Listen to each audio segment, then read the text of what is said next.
Yeah, we are working towards simplifying things, getting better understanding, and one of the principal objectives of CGPI is knowledge sharing. So, friends, what could be a better privilege than having on board today two of the leading thought leaders on GST in India, who have readily accepted our invitation without even waiting for, I should say, a few minutes. So the moment I sent them the message or I had a discussion, they said, yes, Arup, if it's for CGPI, we'll do it. So without wasting any further time, I'll just go for a brief introduction of both the learned speakers. So yeah. Just give me a minute.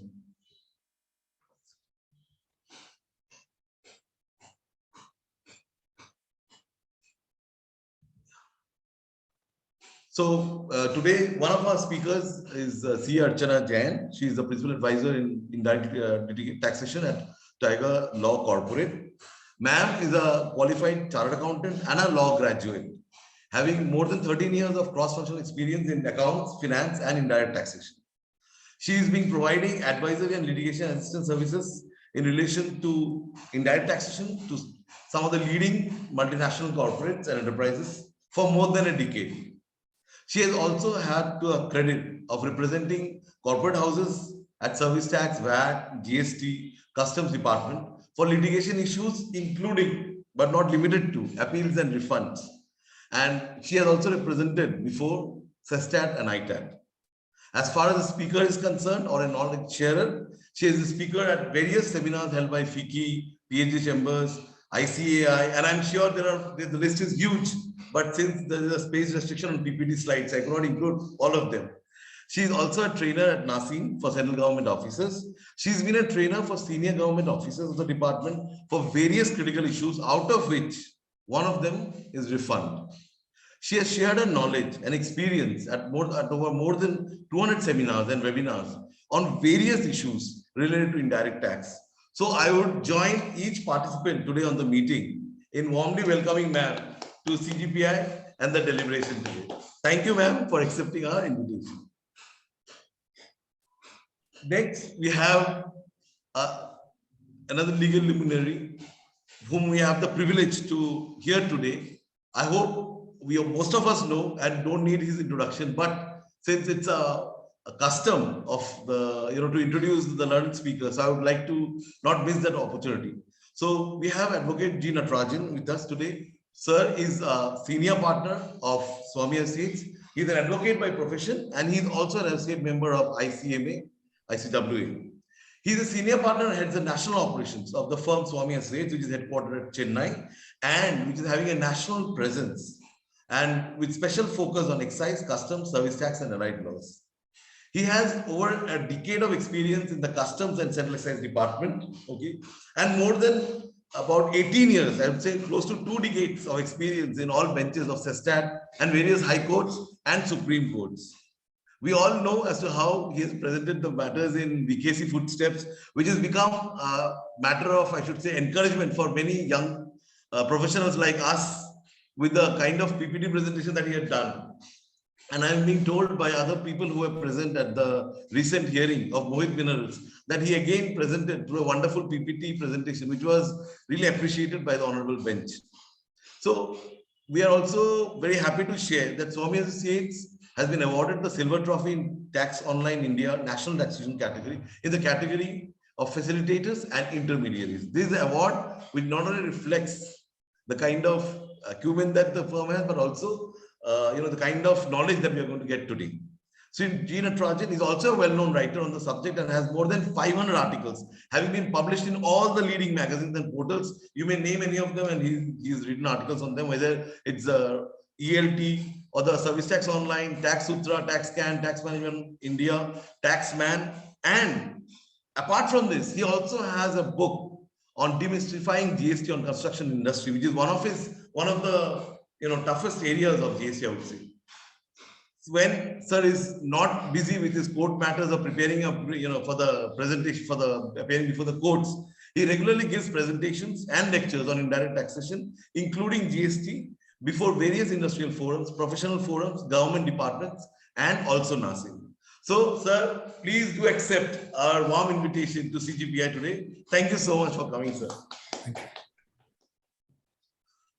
So with this, I would just go straight to the topic today. The purpose for our meeting today is that in refunds, there have been certain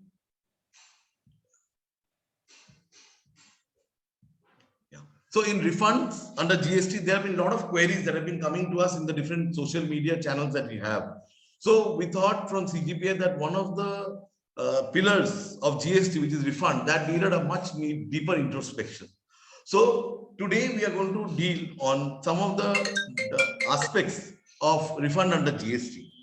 And I would just straight away go to the first topic. And as you would have it, as you know, it would be a typical panel discussion and not a PPT presentation, wherein we would be hearing the different perspectives from both the learned speakers. So the first issue is that with the rate rationalization in textile industries, okay, and also the footwear industry. So there's been a general query coming in that, sir, because of this notification 20/2018 and circular, 56 by 2018, we were told that the credit will lapse if you have to avail the refund. Okay, so now the two questions that are coming in from the the people in industry or practice is that what is the validity of this lapsing of credit? Next is what should be the remedy to the taxpayers who have already reversed the credit for availing the refunds? So is refund an option to this?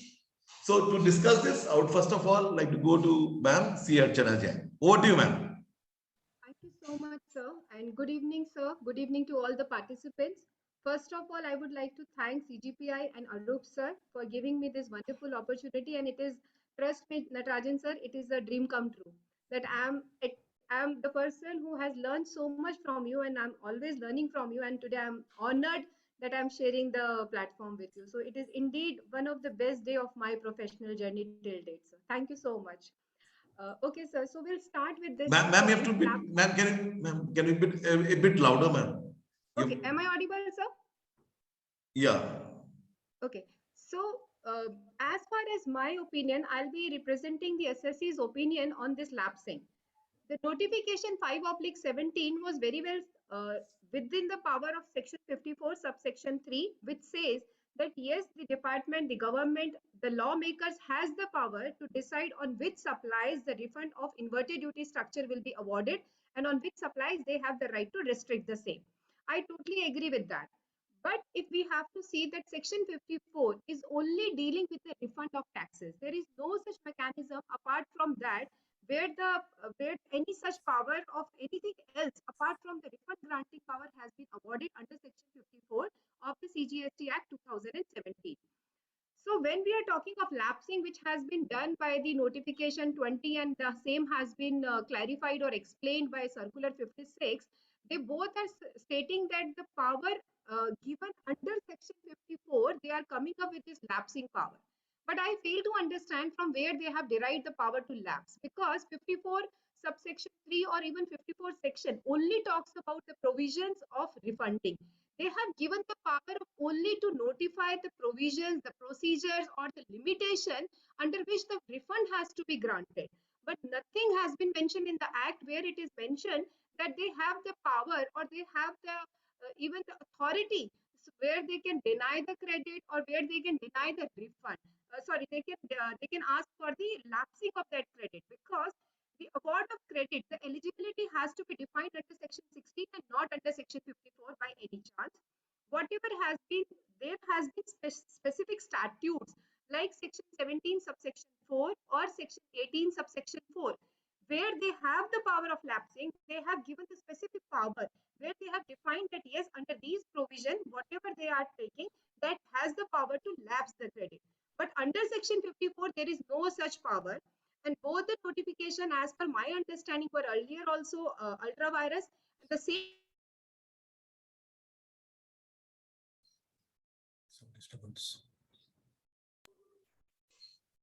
I think ma'am has some. Yeah. has been decided by some. Yes, they have under this act, under this provision, and hence this lapsing of credit is totally ultra virus. This is my humble submission.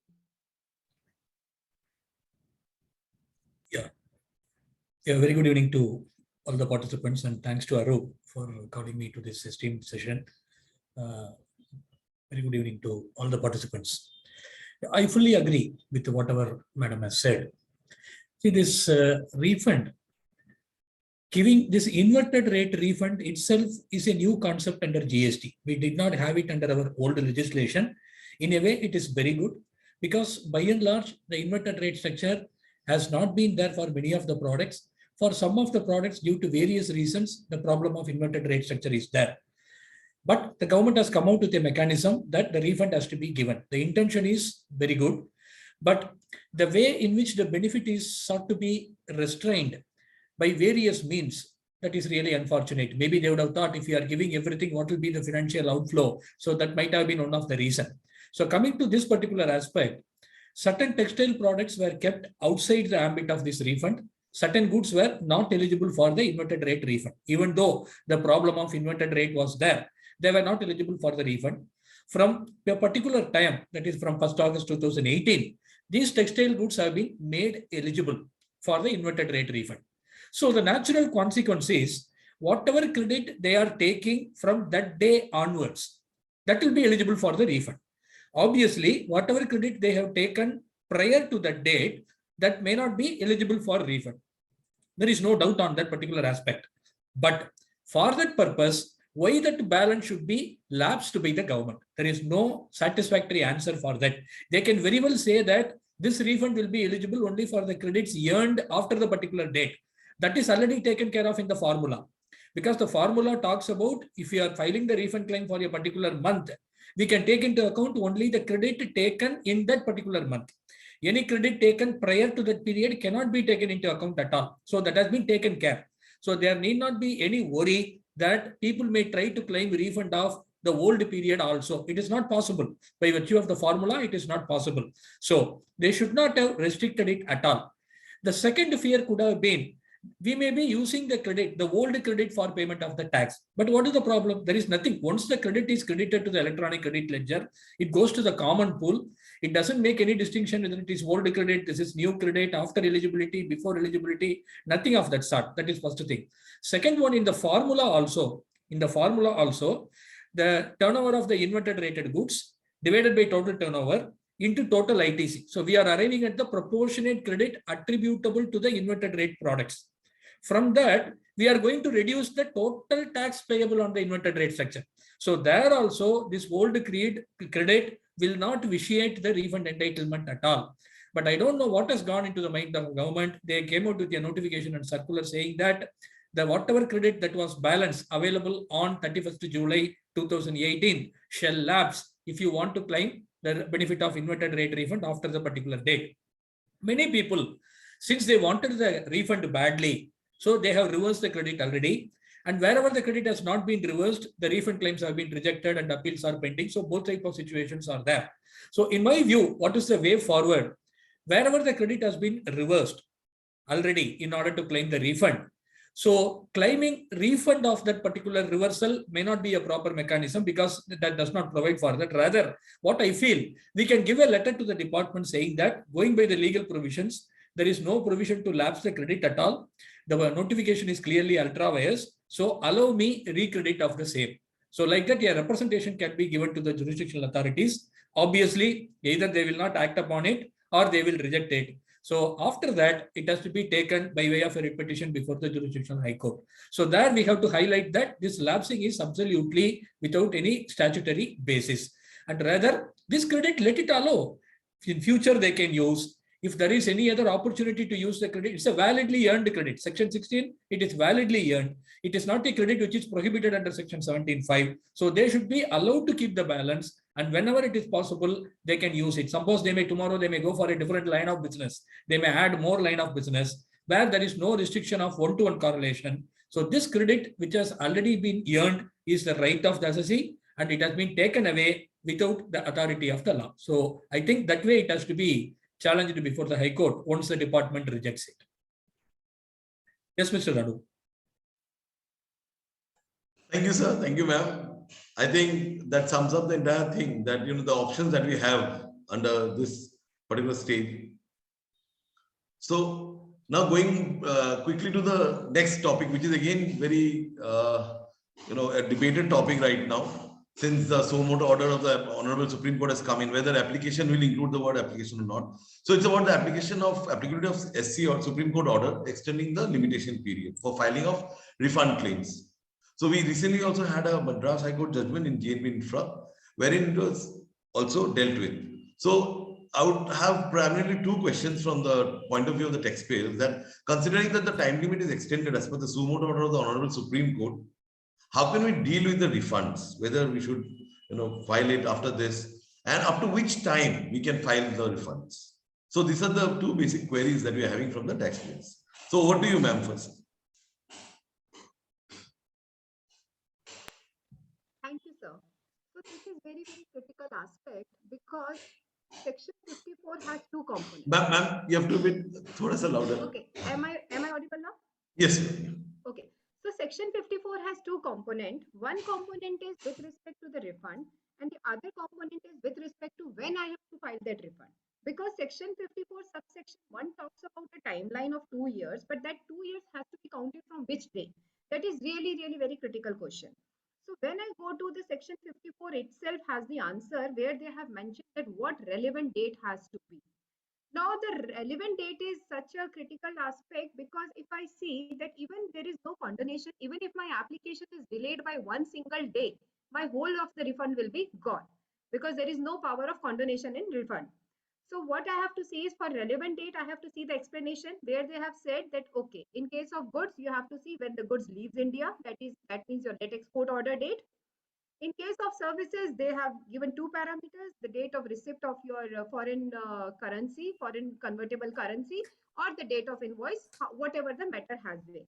So this is the way they have worded. Now they have worded that you have to calculate 2 years timeline in two different parameters. One is for the 54 subsection 3, first part, and one is for second part. First part takes care of your goods and services, and second part take care of your inverted duty structure.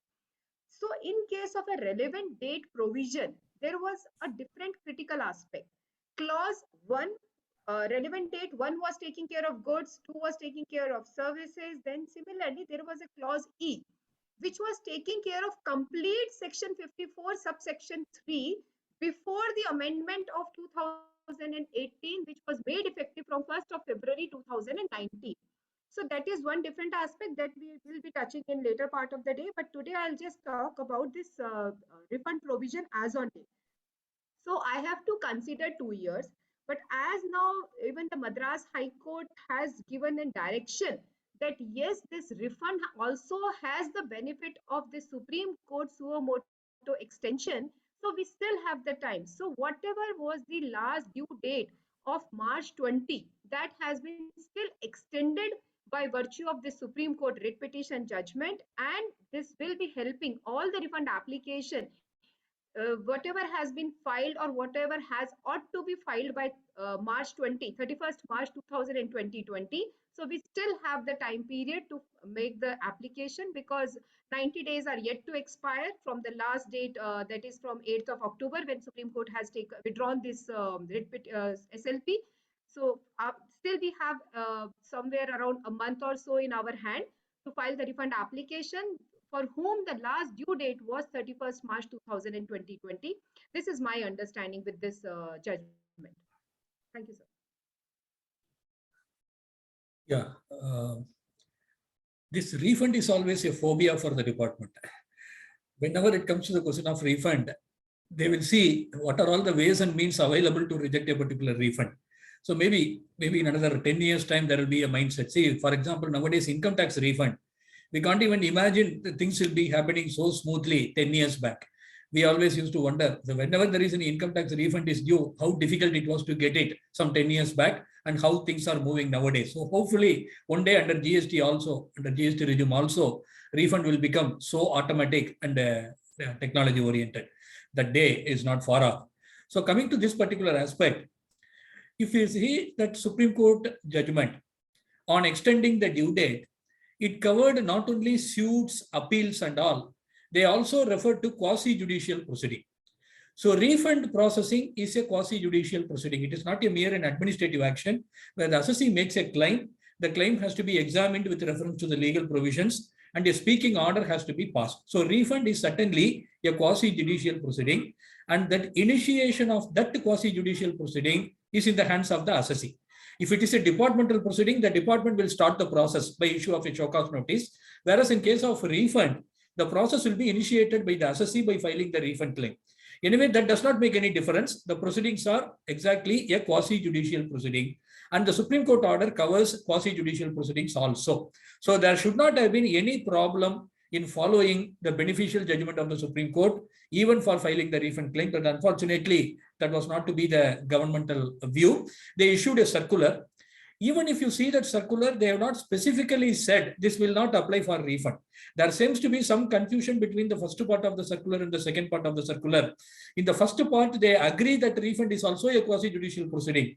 But the second part seems to give a contrary conclusion, saying that these time limits will not apply for, not so in so many words, but it gives an inference. But recently, the Madras High Court, in one particular case, which has been shown by Arup Das Gupta, they have said the benefit of the Supreme Court judgment will be available even for filing the refund claims, even though the reasonings are not very elaborately dealt with in the order. But finally, when the conclusion comes, they specifically said the Supreme Court order benefit has to be given, and they remanded the issue only for all other purposes, for verification and other purposes. But as far as the time limit is concerned, the High Court has clearly held that the benefit of the judgment has to be given. So if you see that judgment, there are two parts to it. Majorly, there are two parts to it. Whatever is the pending limitation available as on 15/3. Suppose, for example, we had a 20 days time on 15/3/2020 to file a refund claim. Then any day between that 20 days will be available after 3rd October. So we will get after 3rd October. But if that is going to be a lesser period, it will be extended by further 90 days. So almost till the end of December, the time limit stands extended. And even if the time limit, if any of the period, if any of the claims, if the due date was expiring between 15/3/2020 to 2nd October 2020, if it is expired, there also after 3rd October, we will be getting another 90 days time. So wherever the refund claims are not filed for the earlier period, where we can get the benefit of this Supreme Court judgment, certainly it can be filed now. And anyway, action has to be taken within a short time. I think it is available up to end of December, 31st December, October, November, December. Yes, by around 2nd January or so. So it can be filed. And wherever it is rejected based on this Madras High Court judgment also, we have to contest.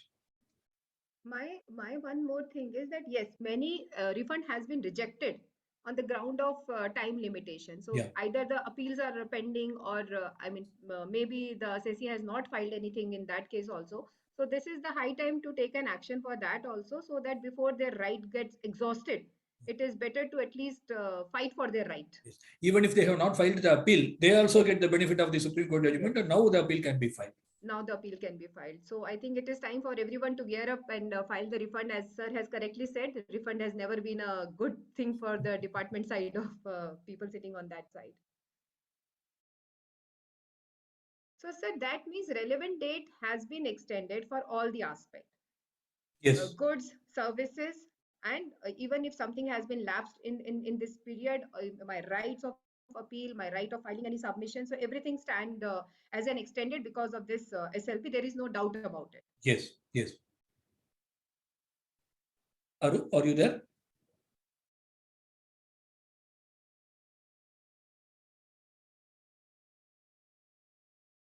Mr. Aru, you are there?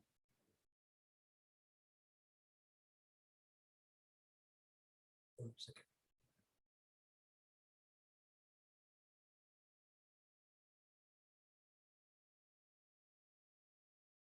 Maybe by the time he joins, one more issue which we were facing. See, the supplies made to the SEZ units are treated as zero-rated supply, and either party can claim the refund. Either the supplier or the recipient SEZ unit, they can claim the refund of the taxes charged on supplies made to SEZ units. But if you see the definition of relevant date, there is no specific class which is dealing with this SEZ clearances. Within how much period the refund has to be filed in respect of SEZ, there is no clarity on that. You have faced such kind of problems, and what is the advice you are giving, madam? So yes, I have faced, and both the aspect I have faced the problem, because under GST they have only started one mechanism, that is they're only allowing the person who is giving who is supplying zero rated supplies to file the refund. They have not given any right to the other person who is the recipient of such zero rated supplies. And second aspect is whatever they have done, they have not mentioned any relevant date. So what we are doing is that we don't have any other option left out. So what we are doing is that in case of goods, we are referring to whatever the relevant date has been mentioned for goods. And in case of services, whatever the relevant date that has been mentioned for the services. But one biggest challenge I'm facing in SEZ supplies is, sir, the endorsement part.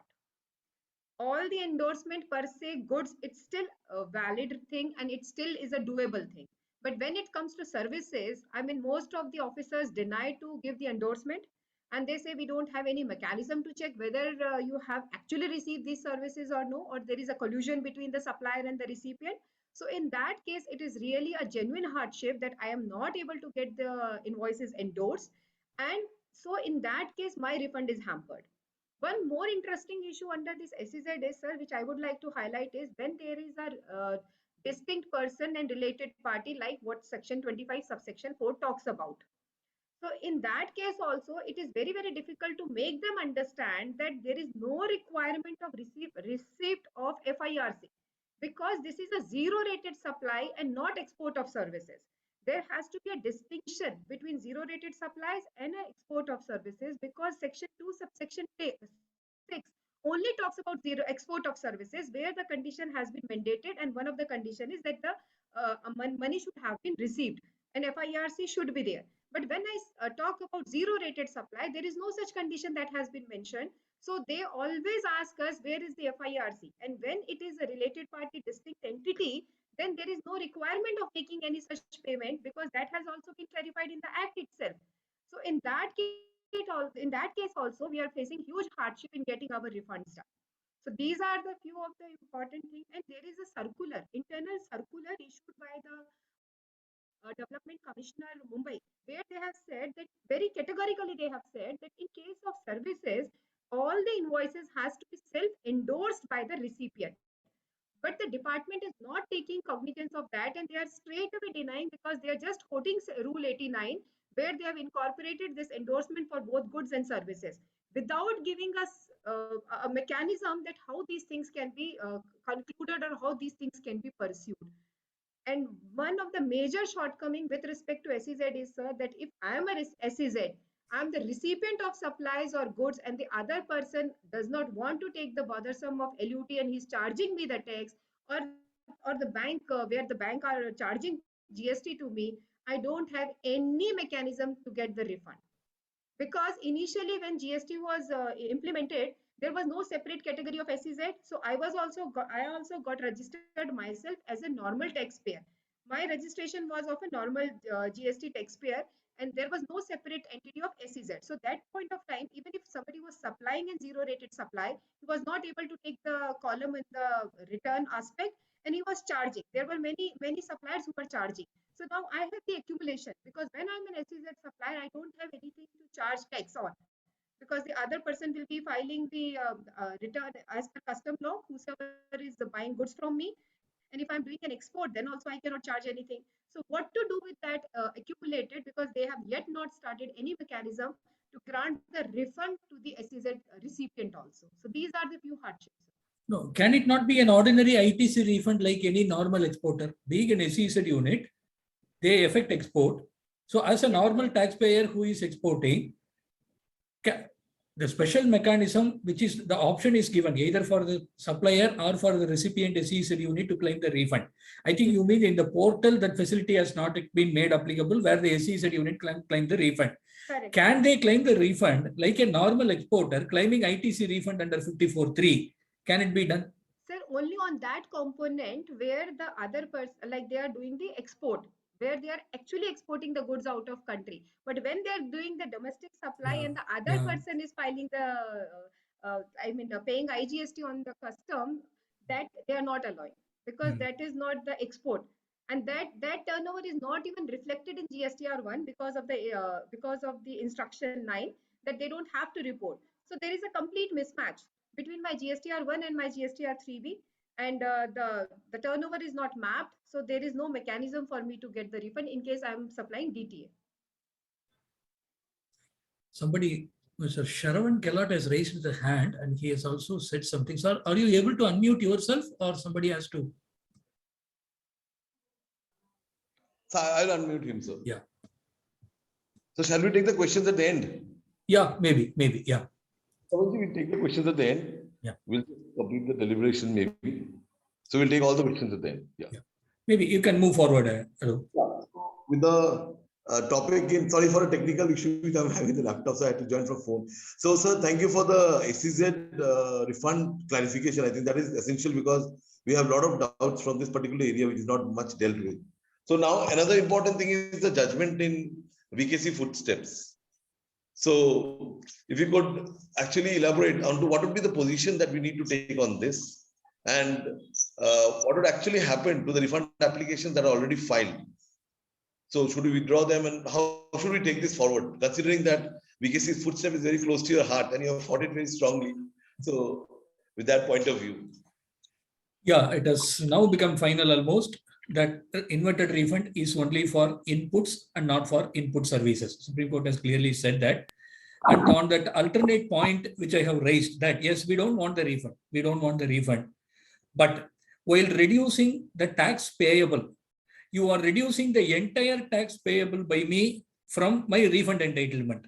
In other words, indirectly, it means I have to pay the tax only from my input credit. That is what it happens. Even though it is not said so, the effect is, suppose my inverted turnover is 1 crore, on which I am liable to pay a tax of 10 lakhs.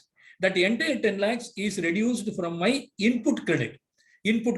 So allow us to first exhaust our input service credit and then give me the refund so that we will get more quantum of refund on the input side. This is what, at the end of the day, the result will be the same. The only thing is how do you put it? But that point was appreciated by the Supreme Court when we explained the anomaly. They directed the GST Council, instead of entering the policy domain and directing the government to do this, they directed the GST Council to consider this aspect and do something. There is an anomaly in it because if there are two assessees, one who is having only one product which is inverted rated, another assessee who is having one more product where the credit accumulated on one product can be set off against the other product. He will not have any problem. But if a person is having only one product which is having the inverted rate, he will end up with a lot of accumulation. So once we highlighted it, the Supreme Court has properly appreciated it, but they left it to the wisdom of the GST Council to rectify. And the GST Council has recently sought to rectify, not by amending the formula or not by giving whatever we wanted. They went back saying that you are asking so much. Only when there is an inverted rate, you will be eligible for refund. We will remove the inverted rate. We will hike the rate of duty for all the products which are having the problem. This is what they have done. They have revised the rate of date for various products, which will come into effect from 1st January, so that the problem of inverted rate structure will be reduced. According to the government, more problem will not be there. As far as the input service entitlement is concerned, the issue has now become final. It is not eligible. So wherever proceedings are pending, where we have been contesting that we should be given the benefit of input service also, there is no point in continuing with the provisions. Maybe those appeals and proceedings can be withdrawn, or we can even concede, so that that credit will come back to our electronic credit ledger in some other manner. If they are able to use it, they can use it. So this is one area where the government is giving opportunity for the people to diversify. So the solution, don't expect the government to solve the problem of inverted rate. If you have inverted rate problem, if you have the problem of accumulation of credit, think of opening another new business vertical.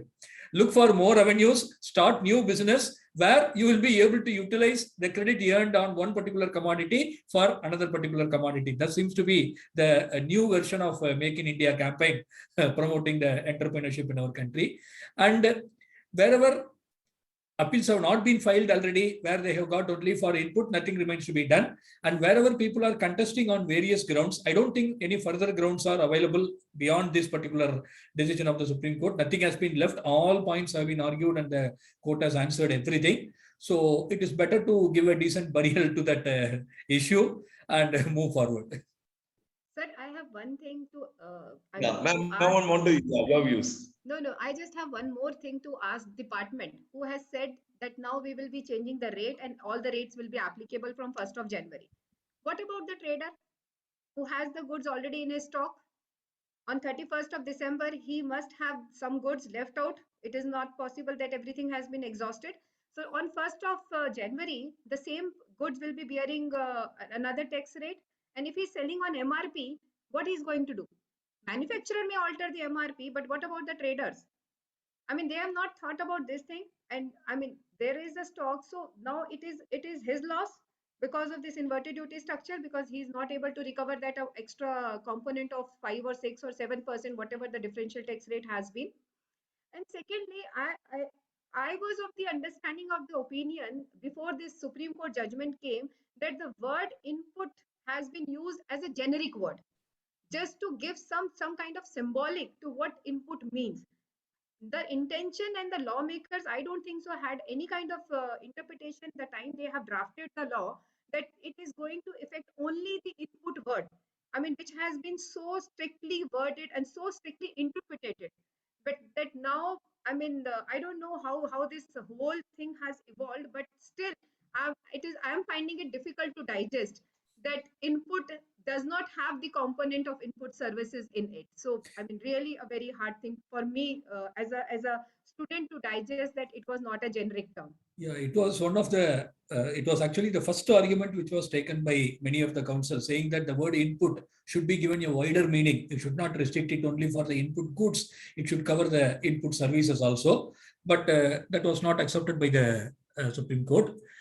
Perhaps, see, if the government does not want to give input service credit as a refund, let them make the intention very clear from the beginning. The problem is, especially in indirect taxation, if you are doing so much of retrospective amendment, it becomes very, very difficult to do any tax planning or a business planning.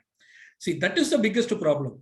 So they should be grace enough to accept, if at all, see, such a big legislation, when we are doing a tax reform, mistakes are bound to happen. Anybody draft the law, there will be here and there, a lot of misses will be there. But what we expect the government is, if there is a mistake found out, if you don't want to give the refund for input services, amend the law prospectively. You say from today, you will not be eligible.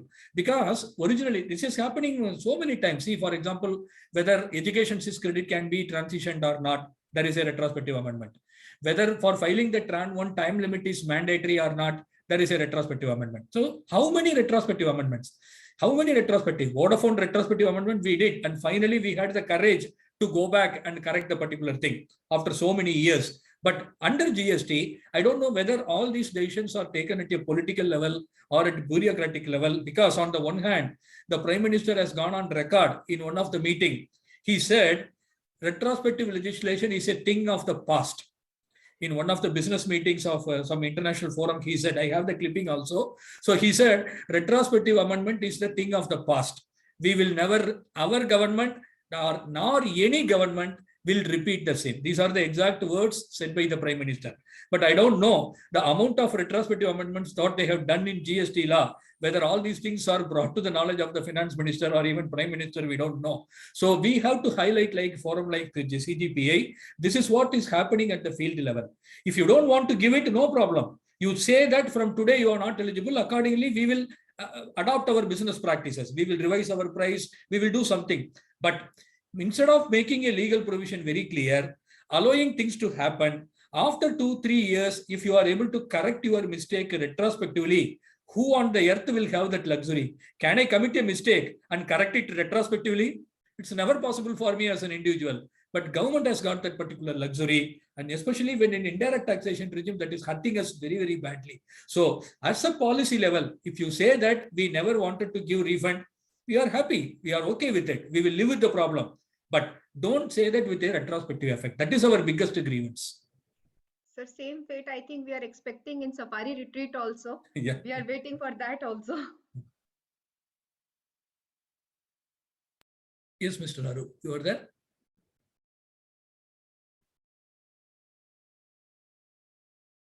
Mr. Arup, you are there?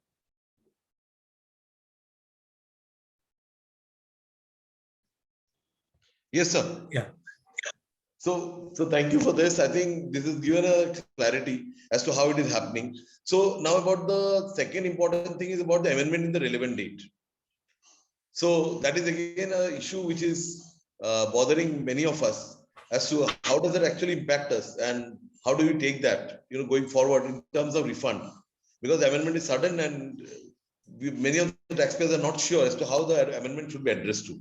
So if you could throw some light on this. So maybe for this, I'll go to ma'am first and then ma'am, over to you.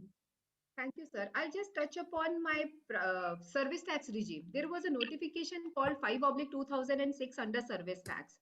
There, what they have mentioned that yes, this is the time limit to file the refund. For this much of time period, you will be able to file the refund, and the application has to be filed quarterly basis. And the date has to be concluded in such a manner from the end of the quarter. So earlier it was 60 days, then extended to 6 months, then 1 year. So there were two mechanisms. One is the time period for which I can file the refund, and second was the time period for which I have to file the application. So there were two different aspects in that notification. Same was carried forward to 27 of the 2012. That was with respect to services. There also they kept the thing that remained the same. That 1 year time limit I have for the filing of the application, and my application has to be filed again quarterly basis, and the time limit has to be calculated from the end of the quarter.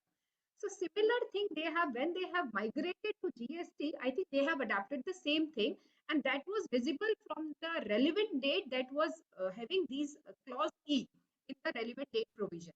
Because before the amendment of 1st of February 2019, the relevant date clause E was standing for whole of the section 54 subsection 3, which talks about that the time limit to file the application for the refund will be calculated from the end of the financial year. So that means a first point for the export of goods, I have a timeline that I have to calculate the time limit from the date of export or let export order date or the EGM date. Second provision was for services from the date of receipt of the convertible currency, foreign convertible currency, or the date of invoice, as the case may be. But then what will be the quantum of my application, or what will be the frequency of my application? So that was clarified by this clause E, which said that I have to calculate the time period for refund from the end of the financial year. So in a given example, when GST was implemented on July 17, so as per clause E, for the complete 17-18, that is from 1st of July 2017 up to 31st March 2018, I have a time period of 2 years that was ending on 31st March 2020 because of the provision of clause E. The same was amended by Amendment Act 2018, and the same was made applicable with effect from 1st of February 2019. Then this clause E was amended, and it was only made specific for the inverted duty structure, that is section 54 subsection 3 clause 2. So now it is only relevant for the inverted duty structure, that I have to file my refund application within the 2 years timeline from the date of filing of my return. Now that has been made specific. But what about the earlier time period? So my understanding as an assessee is I'm still eligible to whatever amount of refund I have for the period prior to the amendment, that is up to the month of January 2019, to take the benefit of clause E as it was written. Whether it was a departmental mistake, whether it was a draftman mistake or a lawmaker mistake, but I should not be denied with my right that has been awarded by the legislature, and I should be allowed to take the benefit of that clause. Most of the departmental officers are not ready to accept this, and they say, no, it has been amended, and today you are filing the application. No, this is a settled principle. Whenever, whatever the provision were applicable for the time period for which I am filing the refund, only the provision that were made applicable to that point of time should be made relevant, and they are only relevant to me. So if something is not punishable today when the crime has been committed, so it is a well settled judgment that I cannot be made punished for the thing that is not punishable under the act at the time when that crime or that act has happened. So as per my understanding, that clause E is a very, very beneficial and a crucial aspect, and we should be allowed to take the benefit of that. And in case we are denied to take the benefit of the same should be at least reaching the doors of the judicial aspect, so that they can make some kind of amendment or some kind of a concrete remark on the same. But yes, as of now, what my understanding is, relevant date clause E was applicable for complete section 54 subsection 3, whether zero rated supplies, whether export of goods or services or inverted duty structure up to January 2019 as 2 years from the end of the financial year. So up to January 19, end of the financial year, that means March 19. So up to March 21, the date was very much alive. And taking the reference of Madras High Court, I still have another few days in my hand to file the application for the time period up to January 2019. Thank you, ma'am. Thank you, ma'am, for your views. So over to sir now. Yeah, this just to give a background, any refund claim has to be filed within 2 years from the relevant date.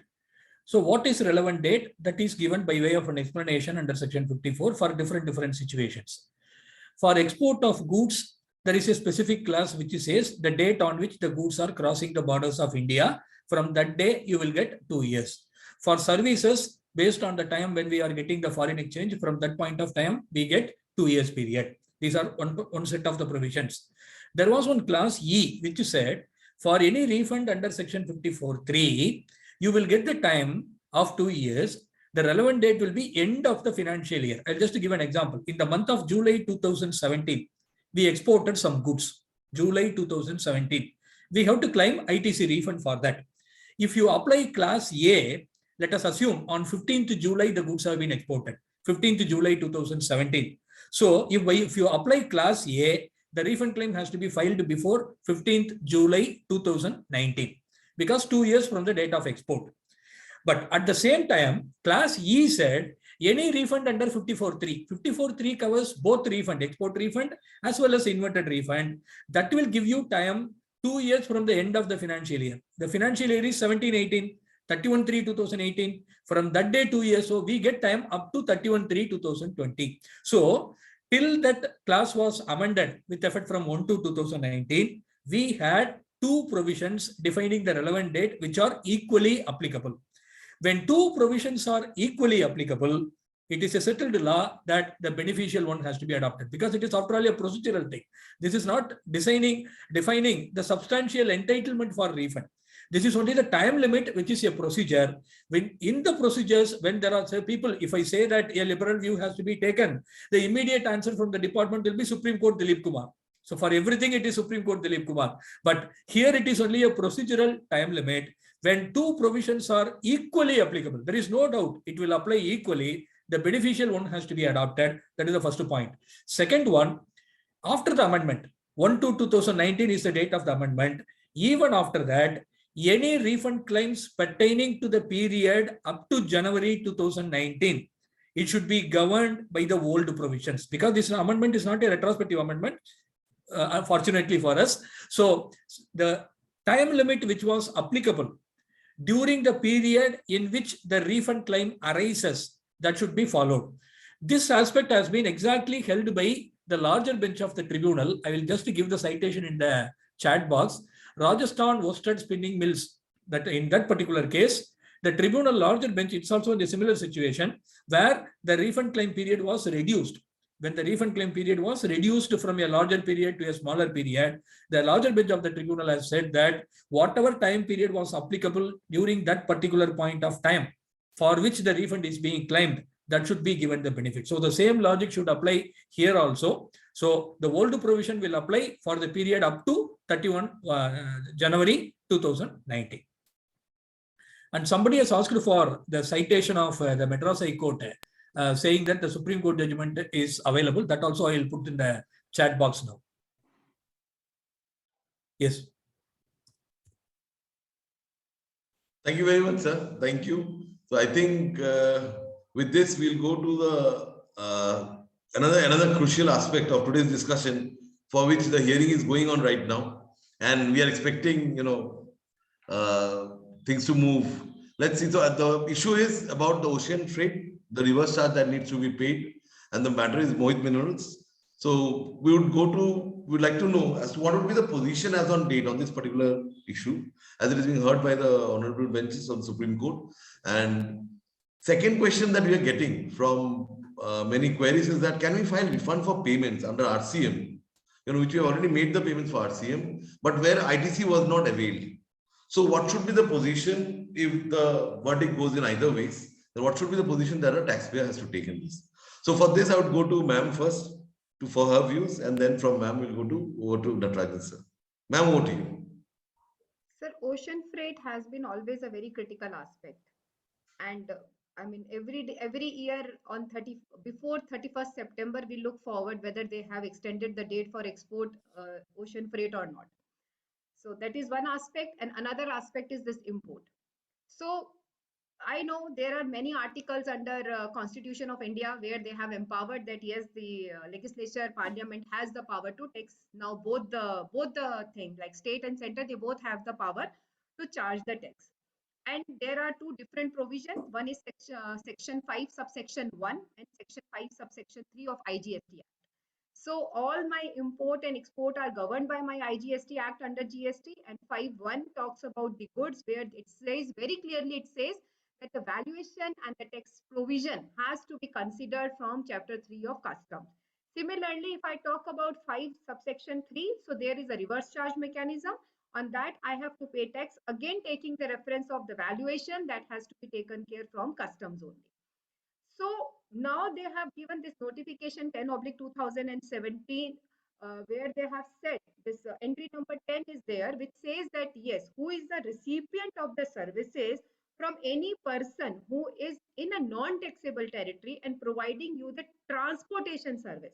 So whosoever is an importer as per clause 2, section 2, clause 26 of the Custom Act, he is bound to pay the tax under RCM provision on the service component of the transportation which he is bearing because he is an importer of goods. So these are two main components. First, I have to be an importer of goods. Secondly, I am bearing, whether I am bearing the cost of transportation or no, that is a separate question, because the legislature is not concerned whether it is an CIF consignment or an FOB consignment. They have taken both into consideration and they said, okay, in case it is a CIF consignment, you have the freight certificate, give us the freight amount. On that, you need to pay 5%. In case you don't have anything, you'll uh, calculate on an ad hoc basis 10% of your value and 5% on that, and you have to pay on RCM and you can take the credit. Very well and very easily they say take the credit.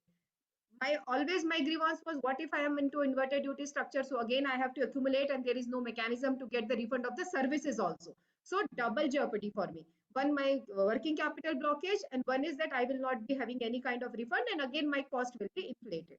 But secondly is that there is a recipient has to be there. In case of 5.3, which is under reverse charge mechanism, it has given the onus on the recipient. But I am not the recipient in any case. In CIF also, I am not the recipient, because that is an inbuilt value that has been charged. And the person, recipient is who is the person who is paying the consideration. Under indirect tax regime, the best definition for a recipient is that whosoever is paying the consideration is the recipient, whether he is the ultimate beneficiary of the services or not.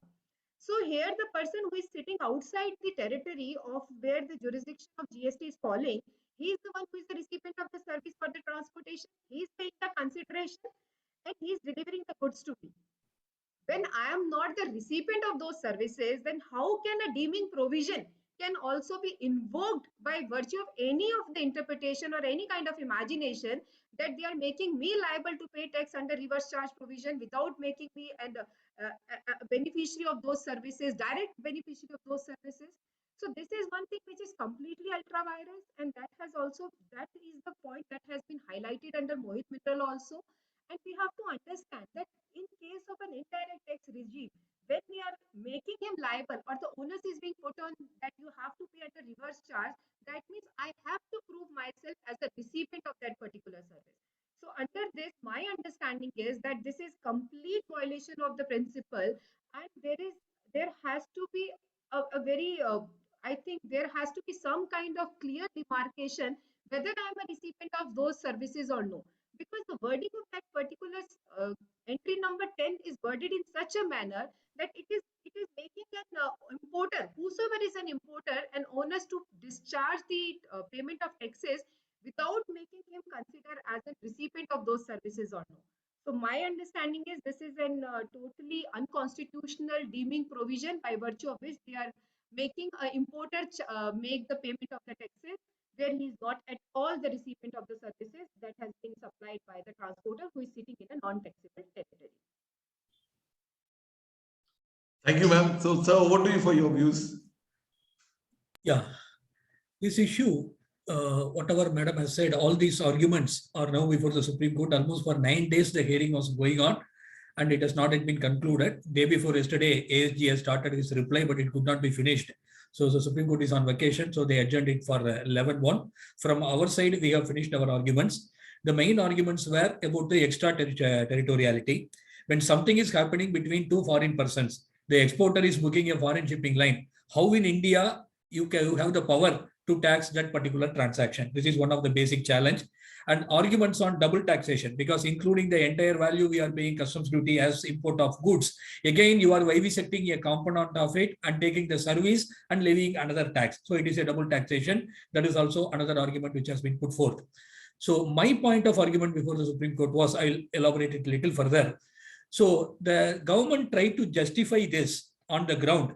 We have imposed this levy to create a level playing field between Indian shipping line and foreign shipping line.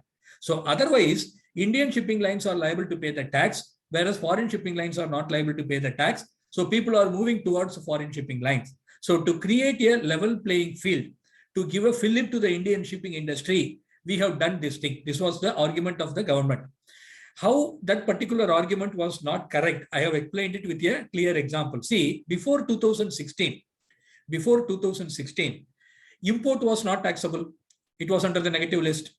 Export was also not taxable because place of supply is destination. The service tax is payable only for the services provided in taxable territory. So both export, import, both are not taxable prior to 2016. So what happens once both export and import are not taxable? The Indian shipping lines, they cannot take any CEN1 credit at all. Whatever input services, it will become a cost. It will become a cost. Whereas in case of a foreign shipping line, if a foreign shipping line is carrying the goods to India, it will be an export of service in their country. It will be an export of service in their country. So they will be eligible to get back the ITC. So their government will give ITC benefit in their country. So their cost will come down. Whereas Indian shipping companies cannot take any ITC. So their cost is higher. This was the problem prior to 2016. So government said, to create a level playing field, to remove this anomaly, I will levy a tax on import so that you will be eligible to take the ITC. This was the first mistake committed by the government. So how the anomaly, what is the benefit foreign shipping lines are getting? There is no tax on them. They are only getting ITC benefit. So similarly, even for import transactions, the benefit of ITC should have been given either by way of refund. Again, refund is anathema. The government will never want to give any refund. So instead of giving refund of ITC alone, they levied a tax. So once they levy the tax, what happens? Okay, my cost is coming down. The input tax credit is no more my cost, but my cost is coming down. But on that, I am going to charge some additional service tax. So that was the mistake. The attempt which was done by the government in 2016, under the guise of removing the level, creating a level playing field, that itself was a wrong mistake. So what has happened after that? In fact, there was a press note issued by the Ministry of Shipping after 2016, which I have showed before the Supreme Court. The Ministry of Shipping welcomed the move. So long we were suffering, and this is a very good move by the Finance Ministry. Hereafter, our Indian shipping lines will be highly competitive with the foreign shipping lines. So they welcomed the levy. After some time, they go back to government, see, you have put tax on us, but foreign companies are not paying the tax. Still that level playing field is not achieved. We are not able to compete. This is what you wanted. Based on your representation only, this has been done. They gave two suggestions, either give ITC benefit or levy a tax. It was second one was very convenient for the government. They levied the tax, but that has not solved the problem. So at least at that point of time, they should have gone back to international practices. They should have zero rated the import transaction and allowed the ITC benefit. So what is your problem? I am paying tax. A foreign person is not paying the tax. Okay, I'll put a tax on them. How can you put, whether they are under your jurisdiction, whether the legal provisions permit you, without getting into all these aspects, to create the level playing field once again, they levied this particular tax. But whether it is capable of being sustained before a judicial forum, That is what is going on in the Supreme Court, because section 5.3 says you can only pick and choose. These are all the supplies which are liable for reverse charge. You can say that for this service, reverse charge. For this goods, reverse charge. They cannot notify you are the recipient. Recipient means recipient. There is no deeming fiction as far as the recipient is concerned. There is a difference between service tax and GST here. Under section 68(2), if you see, any person can be, the levy can be cast on any person, not only in the hands of the recipient, even on a third party also, reverse charge can be imposed statutorily. But GST, it's not like that. Under section 5.3 or 9.3, it can only be the recipient. The argument of the government is the importer is the recipient. How? He is the beneficiary. Ultimately, the goods are reaching, so he is the recipient. If we allow this to happen, today it is freight.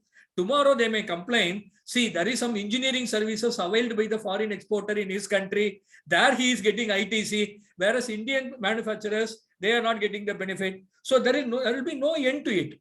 Each and everything which is happening abroad, a tax can be levied in India. That will be a chaotic situation if this is allowed. So the importer can never be the recipient of that service. The argument of the department was the importer is not paying for the freight to the shipping line. So he is not the, he is paying indirectly. He is not paying consideration. So it will come under the third clause of the definition. If consideration is not paid to whosoever the service is rendered, they will become the recipient. The service is rendered to you. The service is not rendered to the importer.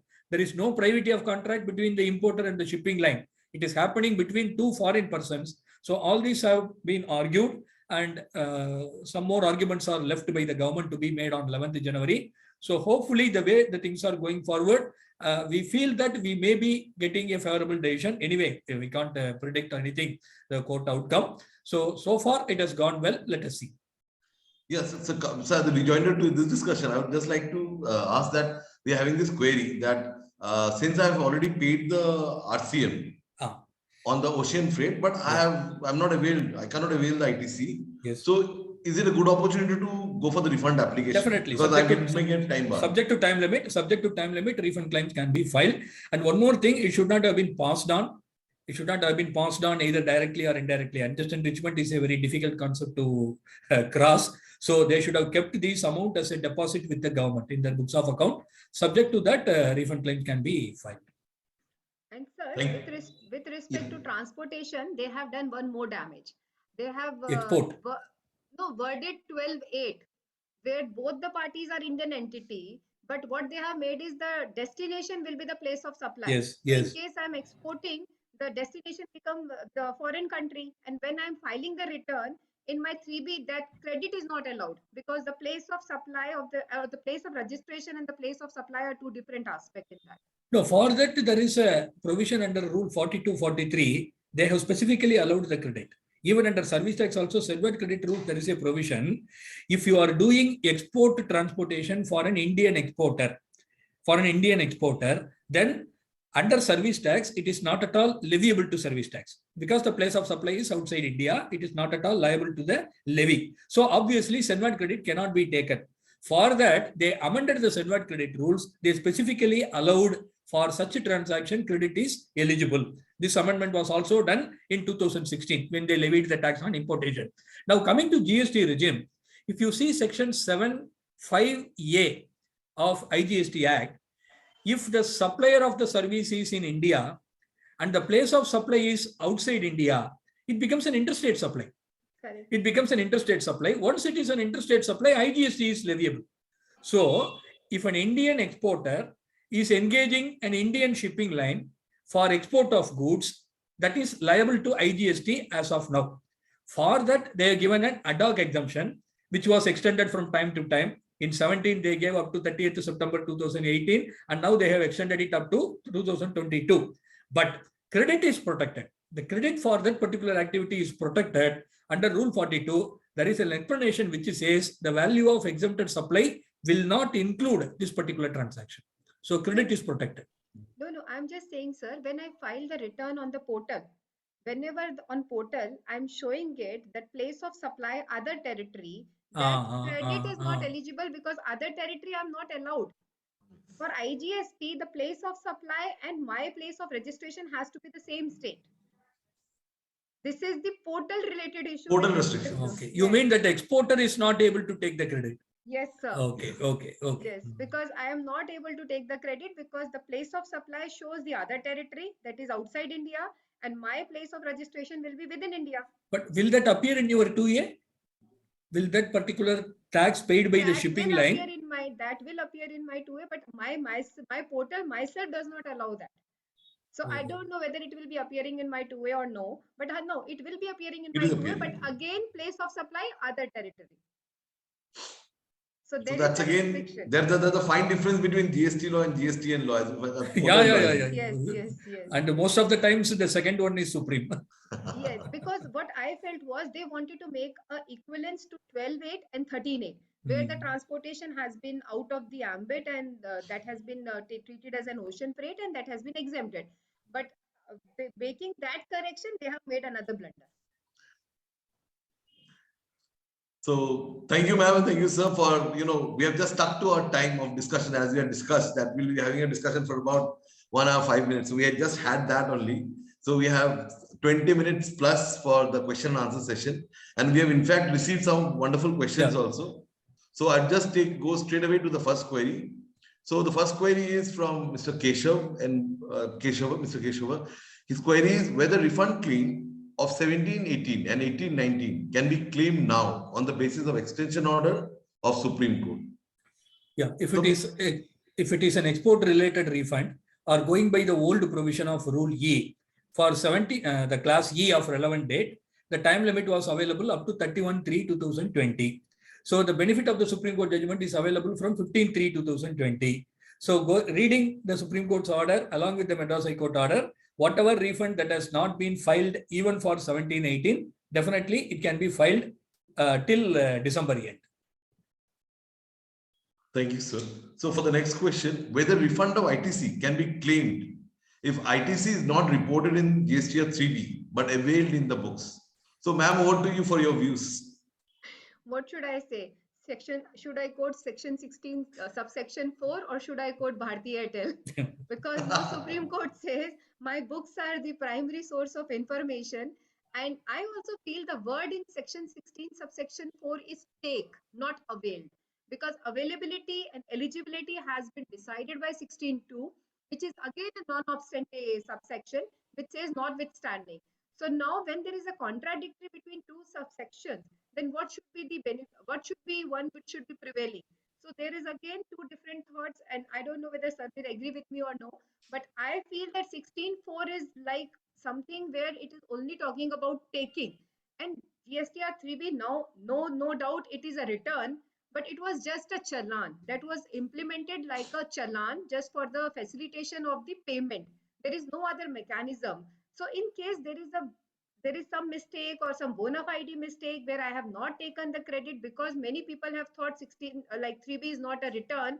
There were many bona fide people who were waiting for GSTR 3 to come so that they can take the benefit of the return and the flow of 1, 2 and 3, because many times the government has given this promise that it is only a temporary phase and we will be coming up with GSTR 1, 2 and 3. Then they came up with Sugam and Sehaj. So all those promises were never made out. But yes, they have always restricted. So my understanding is no, even if it is going to be a tough battle and you're not going to get the benefit even up to the CSTAT. No doubt the CSTAT is still not in place as of now. But only remedy I'll suggest is to go and knock the door of the judiciary in case the stakes are high and you have to do the cost analysis, because now you have one favorable decision of Bharti Airtel which says whatever your book says, that is the primary source of information. Thank you, ma'am. And so now over to Natarajan, sir. Sir, actually, just to give a background, like 2 days back, we had a small reversal of the thing of Aap and Company judgment. So will that have any effect on this, sir? That means, see, the Bharti Airtel thing, where they have clearly held that there, unfortunately, even though Bharti Airtel has lost, it has done good for all other people who have not been able to do that. So since even under the earlier era also, where there was a time limit for taking the credit under the SENVAT credit rules, there are judgments. Once it is taken in your books of accounts, that is sufficient. And filing the return is only a procedure. It is only a communication to the department that I have taken the credit. So the primary taking is the books of account. So anyway, roads will not be so easier. The person, but whoever has raised the query, he was talking about claiming refund of those things. So actually, we have to first cross the one bridge of taking the credit.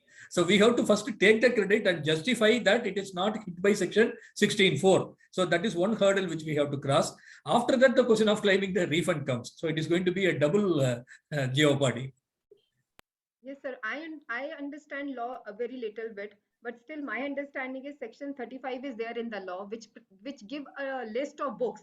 And out of that, one is input tax credit ledger. So that means my books has to be taken into consideration before going anywhere. And it is a self-assessment tax. There is section 44. There are rules which says that I have to claim the tax as per my assessment.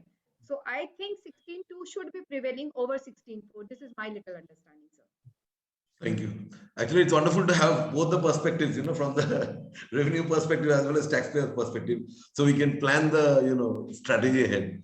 So going over to the next query, which is from Mr. Ramji, it is where IGST has been paid as CGST and SGST. Can I claim refund when IGST has been made, payment has been made under DRC 03 under section 77 based on circular 162? The proper officer has rejected based on section 54, where we have claimed under section 77, whereby the 2 years time limit is not applicable. So essence of the query is whether section 77 limitation is barred by limitation or not. No, that they have clarified in that particular circular. Whenever you are making the correct payment, from that date we will get it 2 years. It is not the original wrong payment from which the time limit has to be calculated. Whenever the mistake is corrected, once you correctly pay that amount, from that day we will get another 2 years. So if they have rejected it, you have to file an appeal based on this circular. And also, sir, relevant date clause H also talks about that the residual clause. Whenever the payment has been made, you have to make the calculation from that date. That will give a small problem. Why? Because what refund we are claiming, whatever is wrongly paid, that we are claiming the refund. That wrong payment has happened long back. So if you say date of payment, it will be hit. But 77 is very clear, supported by circular 162. Yes. Thank you. So now we'll go to the next query. This is from Mr. Ashok. Can I claim refund of ITC on capital goods used for export by payment of IGST? Fact is that a company manufactures and exports certain goods. The company has purchased a plant and has ITC lying in CGST credit ledger and not able to utilize the same. As the company cannot claim the refund of ITC on capital goods under LUT, which is restricted. So he has 3 specific queries. Whether the refund of ITC in credit ledger can be claimed by making exports with payment of IGST. The only thing is both should not be simultaneous. Suppose if you have decided to pay IGST and claim refund because we have sufficient balance in our credit ledger, then for that particular export, whatever inputs and input services are consumed, for that we should not file a separate claim under the ITC refund. So both claims are not simultaneously possible, but otherwise for a particular month, for a particular export, whatever credits have been taken, not only capital goods, you can choose either on payment of tax and claiming the refund or ITC refund, but not simultaneously. So in other words, capital goods credit can be used for payment of IGST on export, and after that, we can claim the refund of that. Right. So ma'am, I think, would you like to add anything? No, perfectly. So fine. yeah, so sir has actually clarified the other 2 queries also, which is if yes, how? Then are there any restrictions to claim refund of the same? No. Only restriction is that we cannot go for both of them together. Yes. So the next query is from Mr. Prashad. His query, sir, the wrongful levy on Indian shipping lines has made the life painful for not only shipping lines, but also the exporters. So I think this would be more of an observation and a sharing of the challenge that we are facing as a concern. So next query is from Mr. Jagdish T, where he says, where the refund of RCM paid, but not claimed as input tax credit as excess payment of tax, mistake of law. This is actually the query that we are getting from the taxpayers. That can, if say going by, we don't know what will be the ultimate verdict in the case of Mohit Minerals, but going by a verdict that, it is said that, okay, this does not need to be paid. So will it be considered as a mistake of law that excess payment of tax is made? And so can Article 165 come into play and all? Once the levy is set aside, if the Supreme Court sets aside the levy, then it becomes any amount paid under mistake of law. But if you go to that Mafatlal, even for mistake of law, the normal procedure is to claim the refund within the time. Within the time. So only there will be some difficulty, or a writ court can consider it. The departmental officers will be bound by the time limits, and if it is within the time limit, it is better to apply even before, without waiting for the Supreme Court judgment. Let us try our luck. Even now, it can be filed based on the outcome of the Supreme Court. If there is a favorable order, they will get it. That is one way. But if ITC is eligible, otherwise, if ITC is eligible, the time limit will not affect the RCM liabilities, even though it has been paid long back and 16.4 time limit is over. If you see that 16.4 very carefully, it will apply only for the invoices issued by the suppliers, which are received by us and we are taking the credit. Wherever it is a reverse charge payment, which is based on a self-invoice, the provisions of section 16.4 will not apply. So even though that 16.4 time limit is over, even today, you can take credit of any RCM payments made, or refund can be claimed subject to outcome of the Supreme Court. Thank you, sir. Thank you. Ma'am, would you like to add anything to this? No, perfectly fine, sir. Perfectly. I'm Okay. also of the same opinion. When self RCM is there, I have the timeline to take the credit whenever I feel like. Right. So Mr. Prashad is saying that the portal does not allow the credit. This is regarding the issue that ma'am had raised regarding the couriers and all. So other territory. At the place of supply outside, Yeah, credit is yeah. not allowed. So Mr. Shravan Gehlot is asking whether interest paid inadvertently on gross liability and now based on, yes, so this is again important issue and refund maybe, which needs discussion. So interest paid, like I was supposed to pay on net basis, but since there was a notice from the department asking me to pay on gross basis, so I have paid the interest on gross basis. Now there is an amendment in that, and now we have to pay on net basis. So whether can I claim refund for that? And if yes, then whether the timeline will be a question or not, the time barring. Yeah, definitely refund can be claimed. Time bar may be an issue, but what we can say, we have become not liable to pay interest only because of the retrospective amendment which has come into force very recently. Till such time, even though this has been talked about, that amendment was proposed long back and all, the final sanctity has been given only when the act is passed. Normally, whenever any benefit is given through a retrospective amendment, there will be a clause that any refund has to be filed within 6 months from the date of assent of the particular amendment. But I don't think there is any such thing available here. But even if it is not available, the cause of action for claiming the refund is arising only when the amendment is made. So from that date, 2 years is a very valid argument. So even though that particular interest payment was made 2 years before, refund can be claimed. Thank you, sir. Unfortunately, in most of these cases, we have got the show cause notices in end of 19 and 20. So we paid in 20. Within, so we have that within 2 years. Yeah, we have within the 2 year period. So the next query is from Mr. Chirag.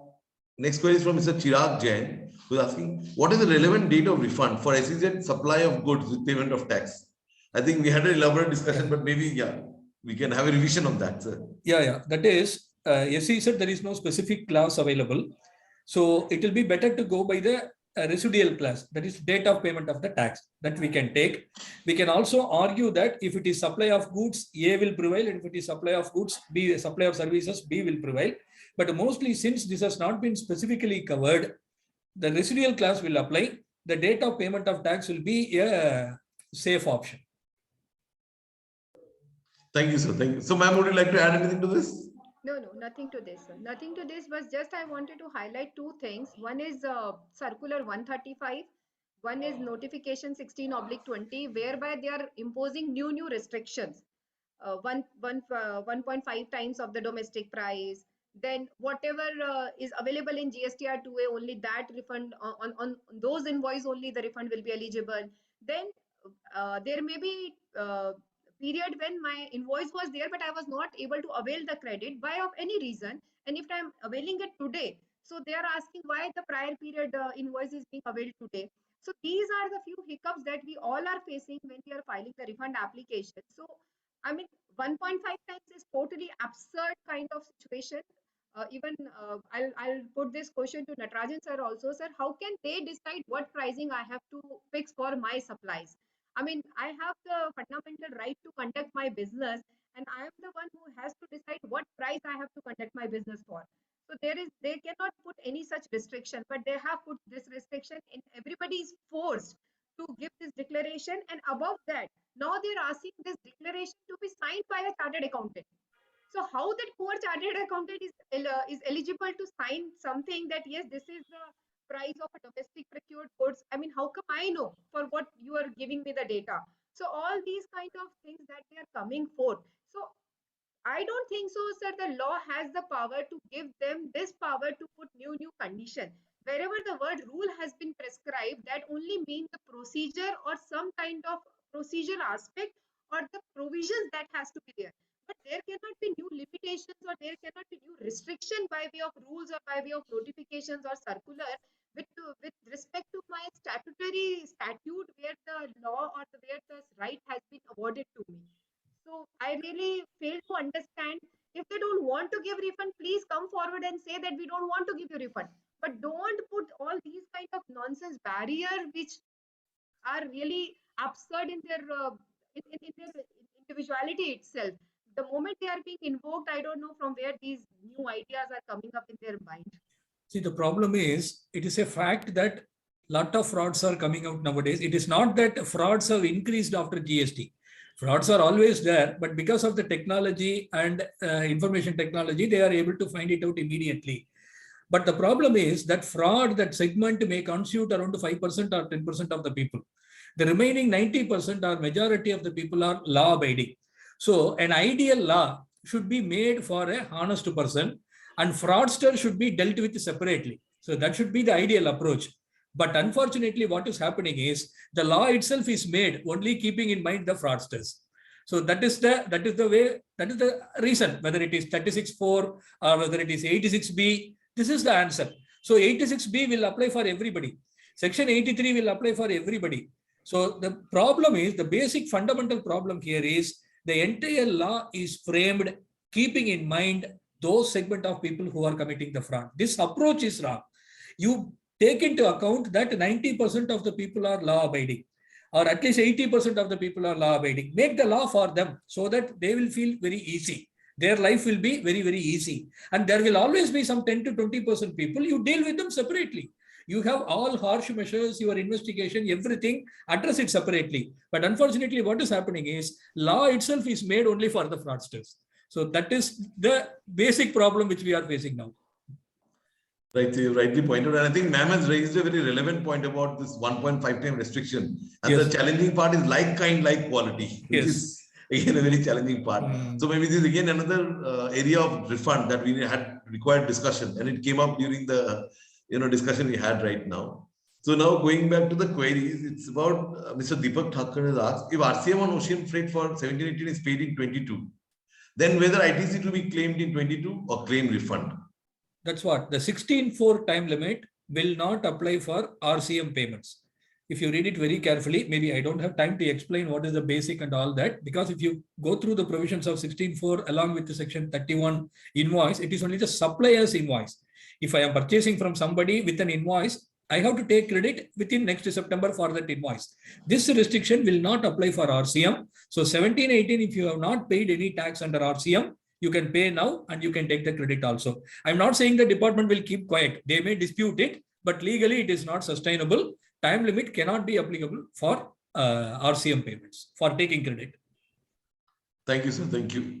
So, ma'am, would you like to add anything to this? No, sir. Okay.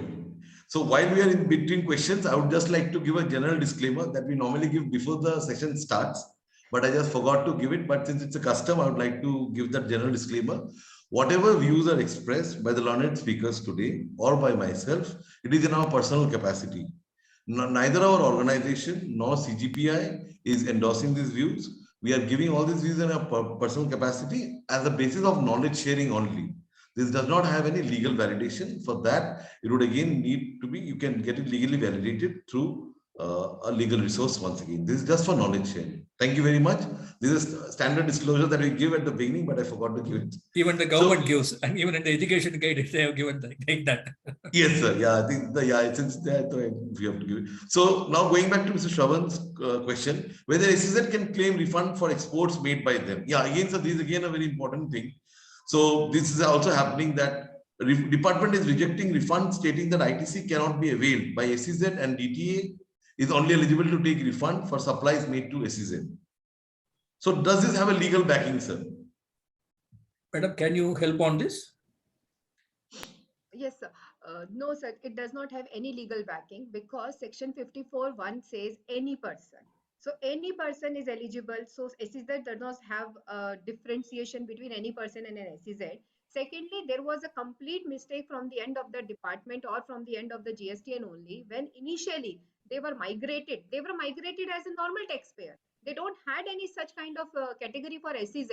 So for that particular period from July 17 up to March 2018, all the supplies given to them were treated as a normal supply without getting that point ticked where I have to refer SEZ supplies. So all those time period when they have borne the burden of tax, why should they not be allowed to get the refund? But yes, I have also tried my luck, and the development commissioner has straight away rejected my application, giving me the stating me that we don't have any mechanism under GST for the refund. That mechanism was there in service tax regime by notification. I have quoted 5/6 that allowed SEZ also, and even the supply of services also. But under GST, no, they don't had any mechanism. Under circular 125, if I remember correctly, they have said that they will be initiating statement 5 to be filled up by the SEZ recipient, and they will be having a different category, but that functionality has yet not made applicable at all. So yes, we have to wait, but this is a complete violation of Article 19, where there has been a distinction or a differentiation made between the taxpayer without having any kind of legal validity for the same. Thank you, ma'am. Thank you. So now we'll go to the next question. That is, I wanted to actually unmute Mr. Venkat. Yeah. Mr. Shravan, I'll just unmute Mr. Venkat Narayan first, sir. Yeah.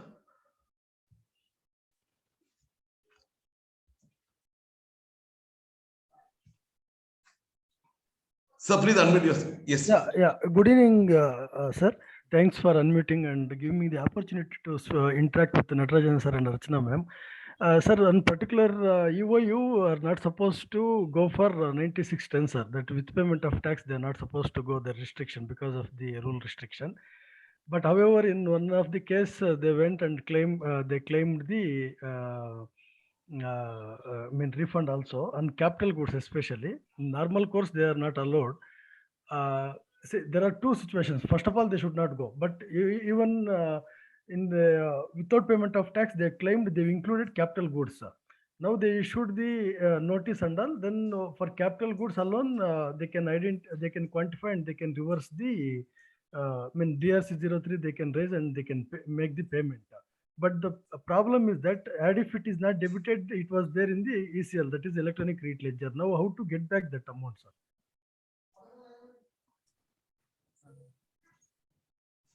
It's not very clear, sir. Madam, you are able to get it? Sir, his question is that now in case he want to reverse the amount which he has taken the benefit of refund, he is ready to pay by DRC 03, but how it will be reflected in his credit ledger, because whatever is rejected by the officer is only reflecting in your credit ledger. What you are paying by DRC 03 will not be coming in your credit ledger. Once the wrongly claimed refund is repaid, whatever debit I have made in the electronic credit ledger should be recredited into the electronic credit ledger. Because what is disallowed is only for applying for refund, not it is never. Yeah. Otherwise, it is an eligible credit. Otherwise, it's an eligible credit. So we have to make a request to the officer. You have to make a request in writing. See, normally, if they themselves reject the refund, the recredit will be given automatically. They will give. But this is a case where they have sanctioned the refund. Subsequently, when it is recovered, you become eligible to claim the recredit. You have to write a letter. If they don't do it, we have to take it up with the higher officers or a judicial. No. In fact, we met the deputy commissioner and the senior. The provision itself is not there, sir. So either they are not categorically giving the answer that okay, you go ahead and take the. They are telling orally that you take in GST 3B, nothing will alert. But how can I take? Have you given any letter in writing to them asking for the recredit? Yeah. I have given in writing, but they are telling orally. You take. So what you can do, you give another letter. Please refer to my earlier letter. Since I have not received any response, since there is no legal bar, I am taking this credit in this month 3B return. This is for your information. That's all. It's to establish bona fides from Yes, myself. yes, That's it. yes, yes, yes. Okay. Thank you very much, sir. Sir, you Thank you, have sir. Thank you. actually given a best solution to any person that is available under GST law. So practically speaking, actually, we are also doing what you have suggested right now. This is We the also most face such practical situations answer, wherein most actually we have spoken to the departmental officers also, but they're also handbound. There is no provision in law where it's rejected and I give back through DRC 03 to recreate into my account. So only thing is that we are reclaiming in ITC. Yes. Now the challenge we are facing is in GST and 9. Where do we show Yes. it? So that's again another discussion. So maybe we can have it some other day. No, Now, if, I will unmute. 96 see, itself is a faulty. if CG, the organizers, if they allow, I can just escalate one more problem to the land speakers for the benefit of the members as well. Yes. Sir, the problem that when we apply for refund, either they demand EBRC or FIRC, sir. But majority of the banks, they're issuing advice. That is not FIRC. That the wordings itself is that advice or the certificate. Just for a small issue, it is not that they have not realized or it's not a question of that. Based on that, n number of rejections they're issuing, and simply they're dragging the issue. And then I had the opportunity to, we wrote and the commissioner and everything. They also said internally they have taken up the matter to the RBI. RBI told that RBI gave the special instruction wherever the assessee is demanding, that the customer is demanding to issue certificate, you please issue. This is only the advice we have. In general, it is to be given, but if assessee is specifically requesting for certificate, you please issue. That they have shared to me, the officer. But why can't they bring up the circulars like this? Because the trade and because left and right they're issuing the rejection orders, and otherwise they should give internally memorandum to all the commissionerates. Unnecessary, they're putting the assess's life into the hard life, and it is unduly encouraging for the corrupt practices. You understand the problem where it is causing. Before Natarajan sir reply for this query, I'll humbly request, sir, you being an ASIN trainer, kindly train this Chennai department especially. I am also facing the same problem.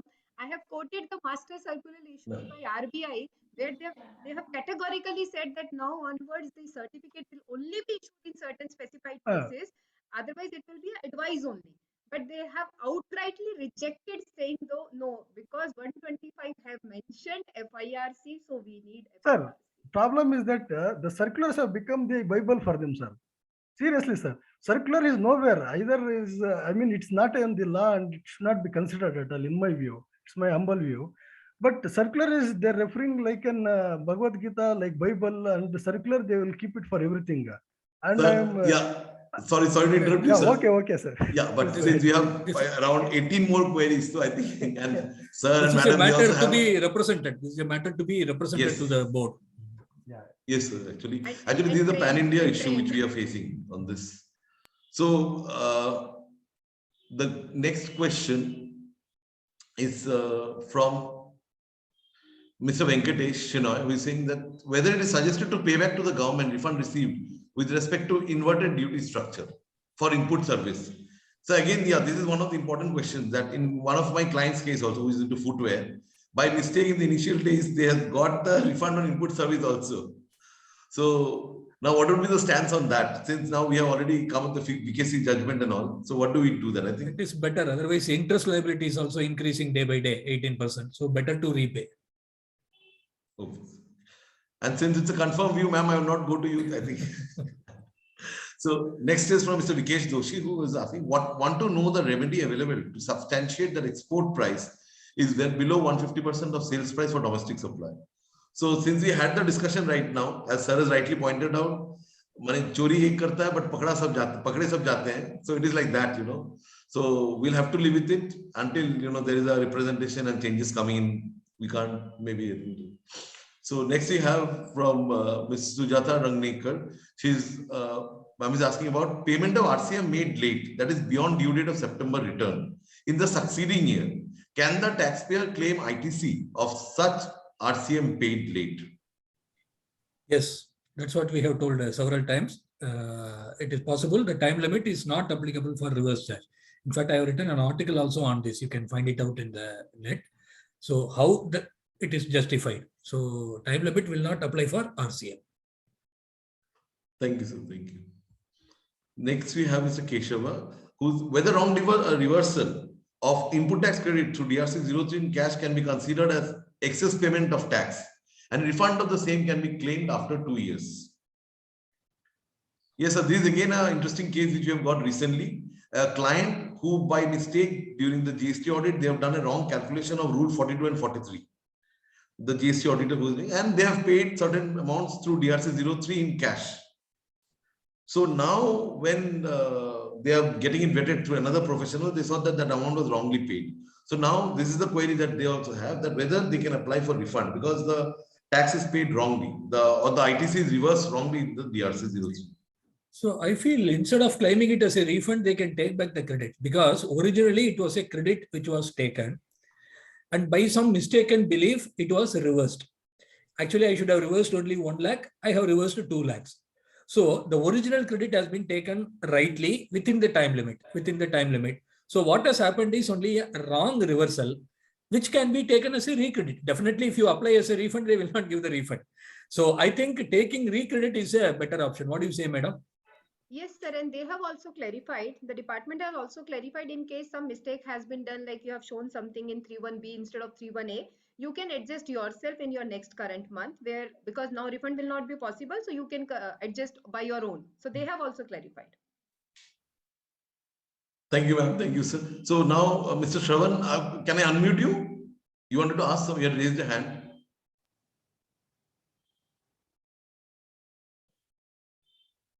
Yeah, you can unmute yourself. Okay, I think he's having some technical issues, so I'll just read out the question. Mr. Shravan is asking, I have paid tax at the rate of 18%, and now based on a advance ruling judgment order, it is applicable at the rate of 12% for inclusive construction contracts, wherein the entire block rate is including the taxes. So for the period of 2 years is over as the advance ruling order is pronounced delayed. What is the recourse available to the taxpayer? Whether unjust enrichment applies to inclusive contracts, and also whether this, one more query I may add to this, if with the permission of the speakers, that is whether the advance ruling order will be considered to be an order of the court, to get that extended time. So basically 3 questions out here. One is, in case of inclusive contracts, whether it will be considered as unjust enrichment will be a course, and whether though it's late, so whether they can go for refund. Yeah, getting over time bar will be difficult because it is a mere wrong payment of tax. It is a taxable activity. Instead of 12, we have paid 18. So time limit will be applicable. Coming to the question of unjust enrichment in the case of inclusive price, there are a lot of judgments under the S2L era. When the price is an all-inclusive price and we calculate the liability, it does not mean that we have passed on that particular burden. So there are a lot of judgments available under the central excise and service tax regime, where if the correct rate is determined subsequently, it will not amount to unjust enrichment because it is an all-inclusive price. So based on those judgment, we can get over the unjust enrichment concept, but the time limit, it will be difficult. You will be able to claim whatever be the delay taken by the advance ruling authority, even though there is a time limit prescribed in the statute. I think within 9 months or so, they are supposed to pass an order. But nowadays, hardly it takes almost 1 year, 1.5 years, it all is happening, but we can't complain about it. So time limit will be an issue, but whatever is within 2 years period, you can apply the refund, and the question of unjust enrichment will not apply for a all-inclusive contract. And there is no question of applying the Supreme Court judgment here on time bar. Yeah, that is also another issue. Yeah, because the benefit of the Supreme Court judgment can be brought in here also, subject to the calculation of what is the relevant date, whether it falls within that particular period. Based on that, we can claim that also. Thank you. So, ma'am, would you like to add anything? Yes, sir. I just wanted to add one more, just my understanding is, sir, that even if, like in case of an export, even if I'm charging the tax, still the unjust enrichment should not be taken care of because subsection 8 says that notwithstanding anything. Yeah, it will not apply for export. Exporters, so it never applies.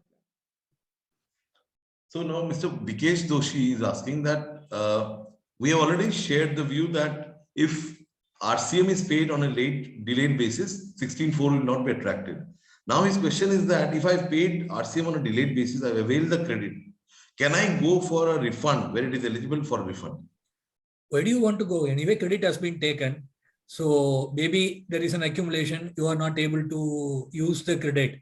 If that is the case, if you have to go for refund, you have to prove that you are at the first place, you are not liable to pay it. If it is a wrong payment, then only the question of refund will come. Otherwise, refund will not. Let us say, for example, ocean freight. Ocean freight, you have paid, you have also taken the credit. So once you have taken the credit, the matter is over. It is not a loss for you. Suppose you are not able to use that credit. You want to take the benefit that saying that Gujarat High Court has said it is not payable as of now. So you want to file a refund claim.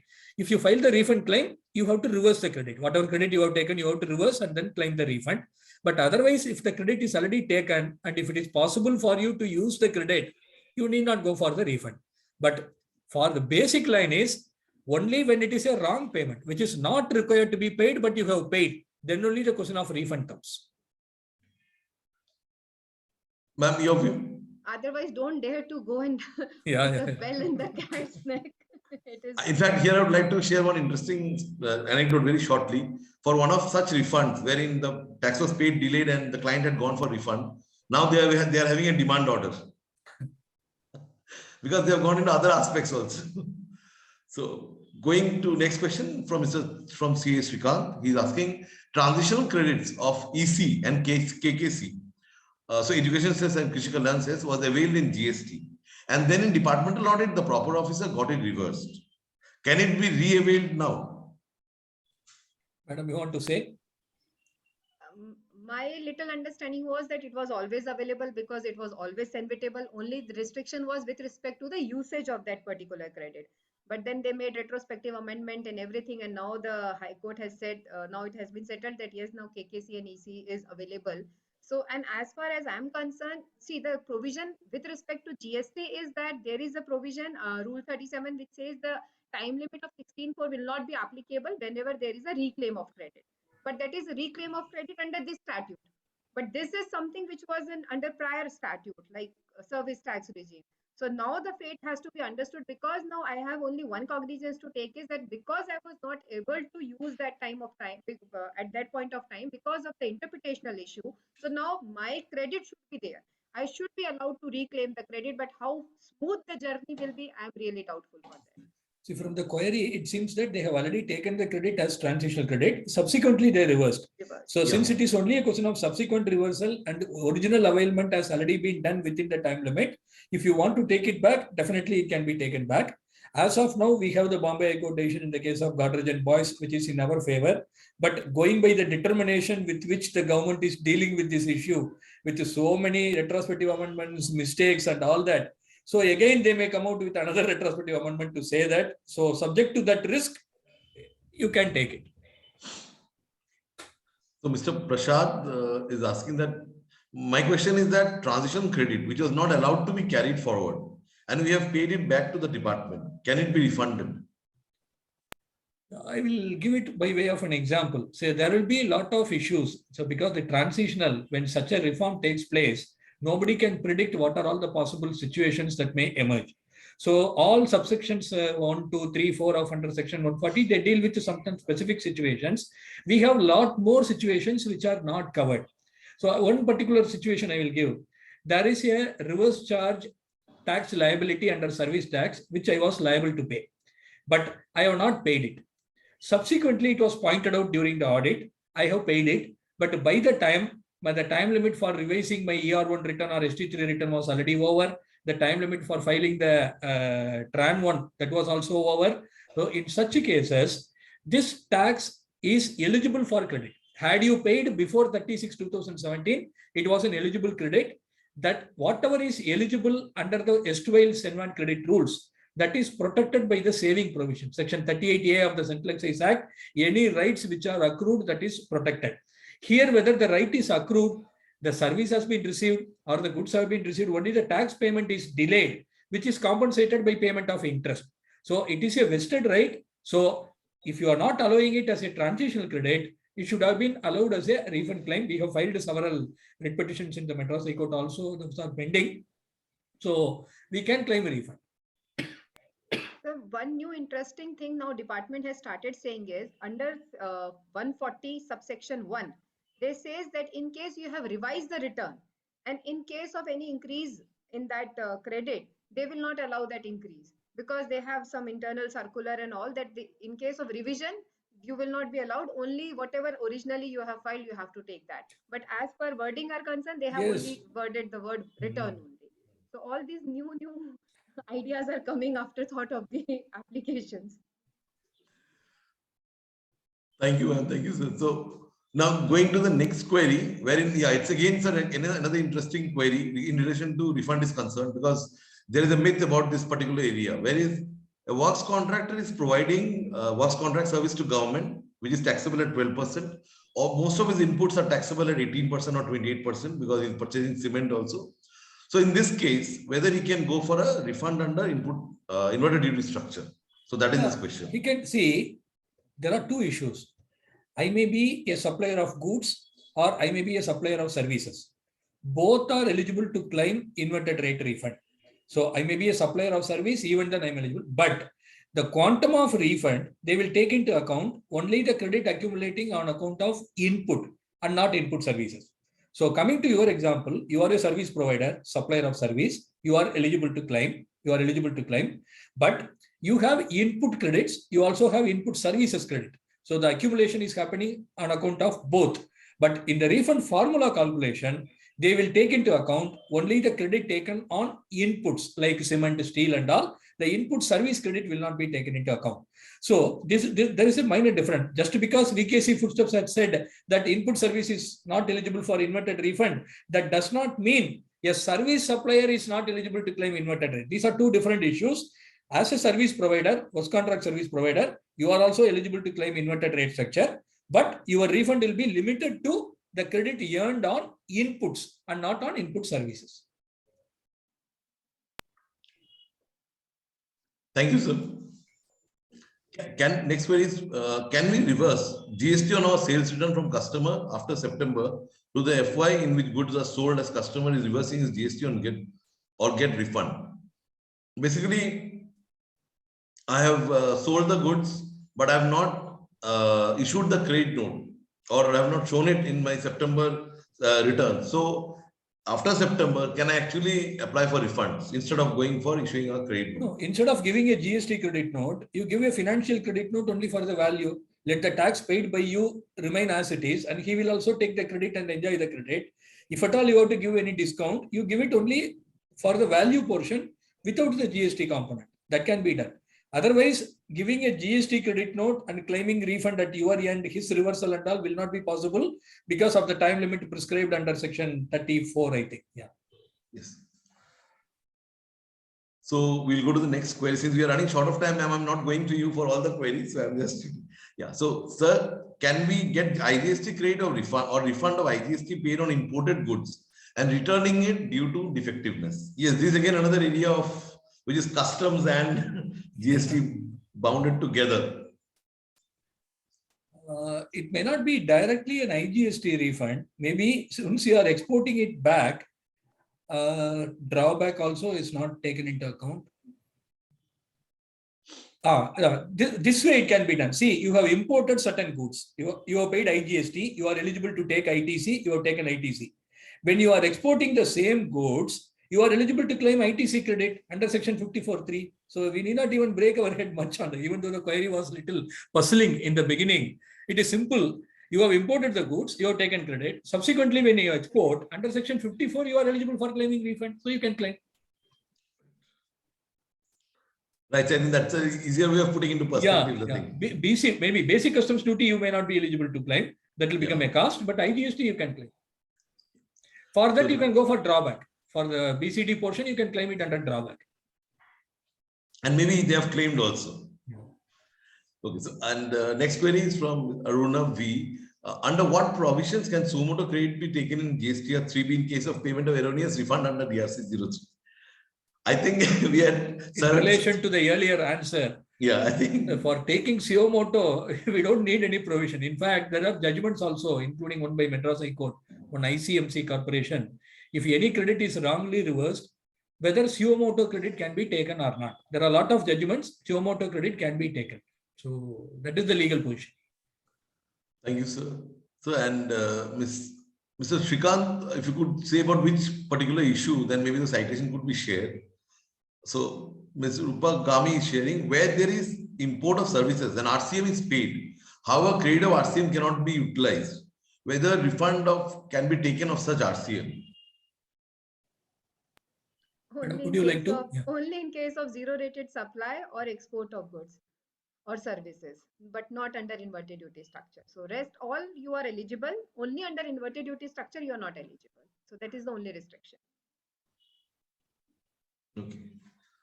So we have another last query, which is in the form of a technical query. What facility GST side gave to inform the vendor about missing invoices?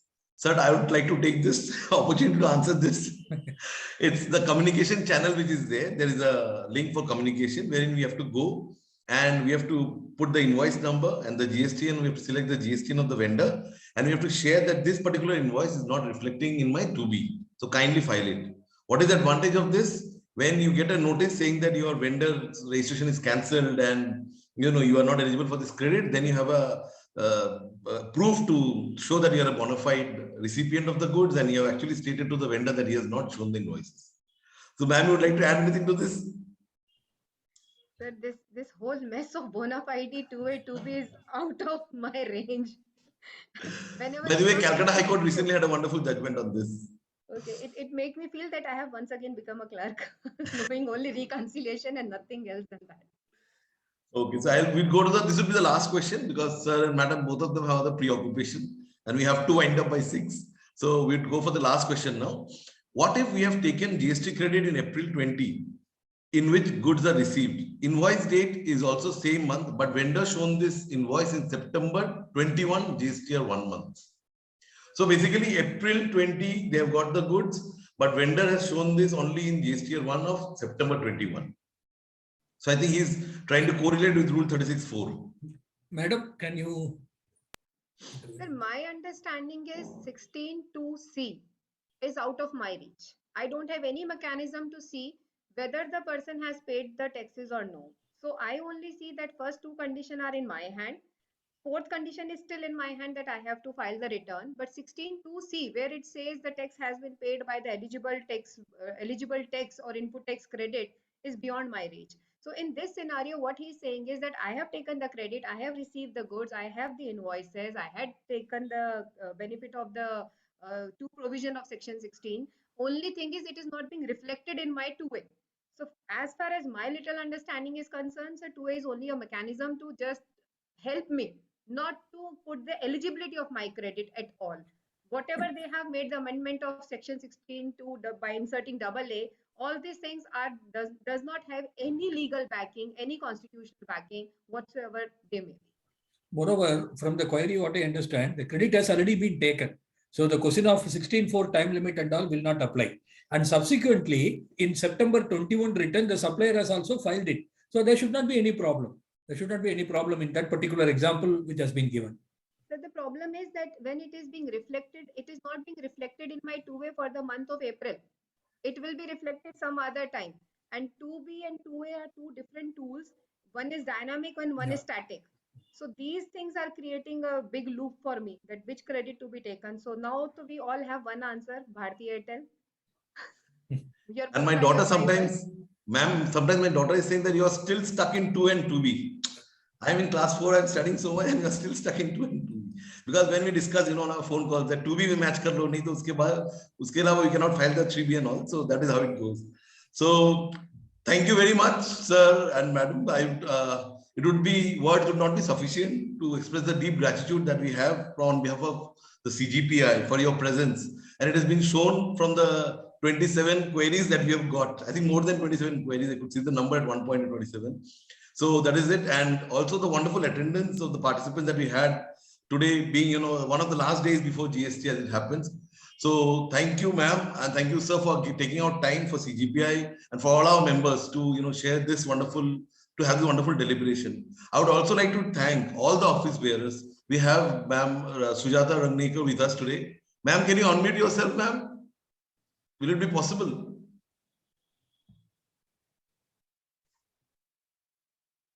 Yes, yes. Can you hear me? Yes, ma'am, we can hear you now. Yes, yes. Thank you so much.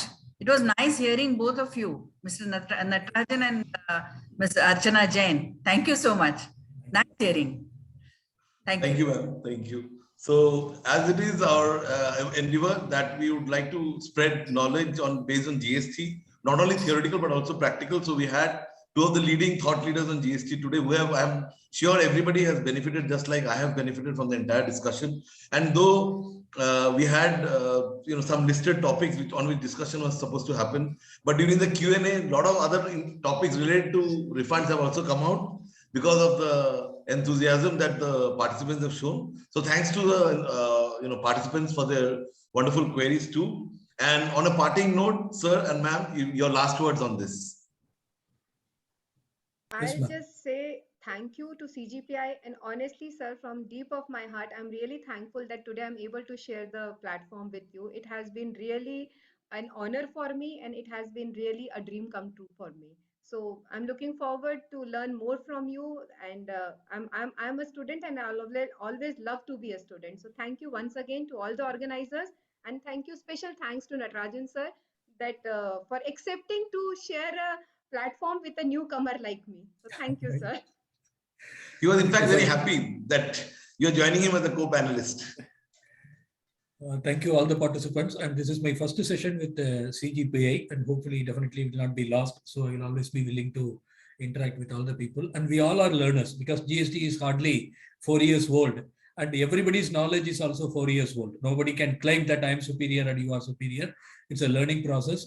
In fact, many of the queries which we get in the sessions, it gives a lot of input for our further study. And at the end of the day, all these things may look like we are all suffering because of GST. So many problems are there. And if everything was proper, it would have been. But we should try to live with GST because this is inevitable. We have to live. If everything is so simple and every officer is very, very judicious, we don't have our business. So we have to enjoy the problems. We have to solve the problems, and we should be happy in solving the problems. And there is no point in complaining about the problems. So that is how we have to take GST. So with that, once again, thanks to all, and thanks to Arup and Archana.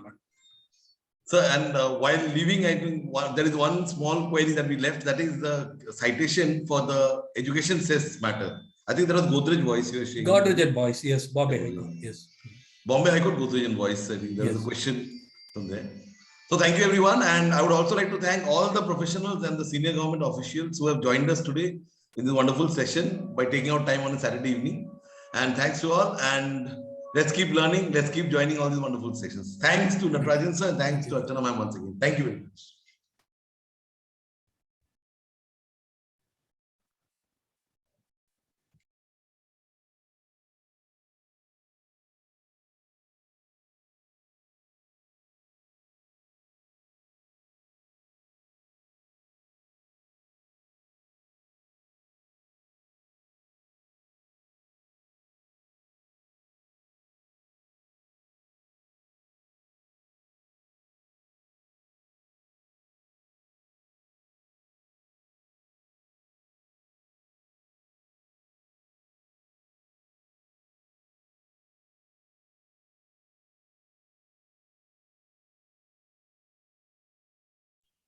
Thank you, everyone. We'll end the meeting now.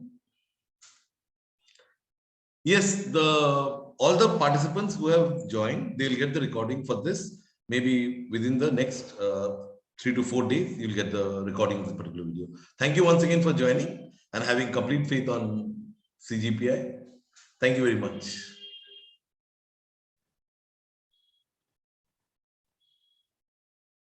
Pankaj, please end the session.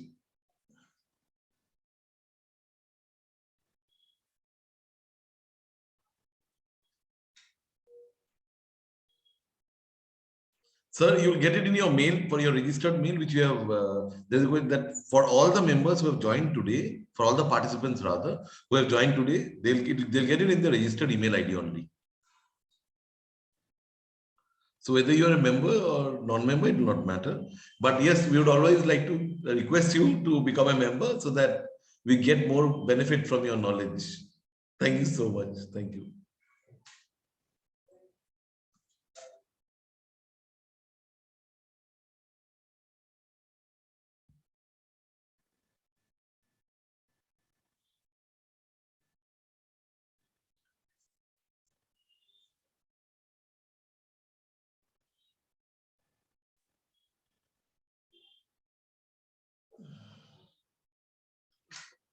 Recordings.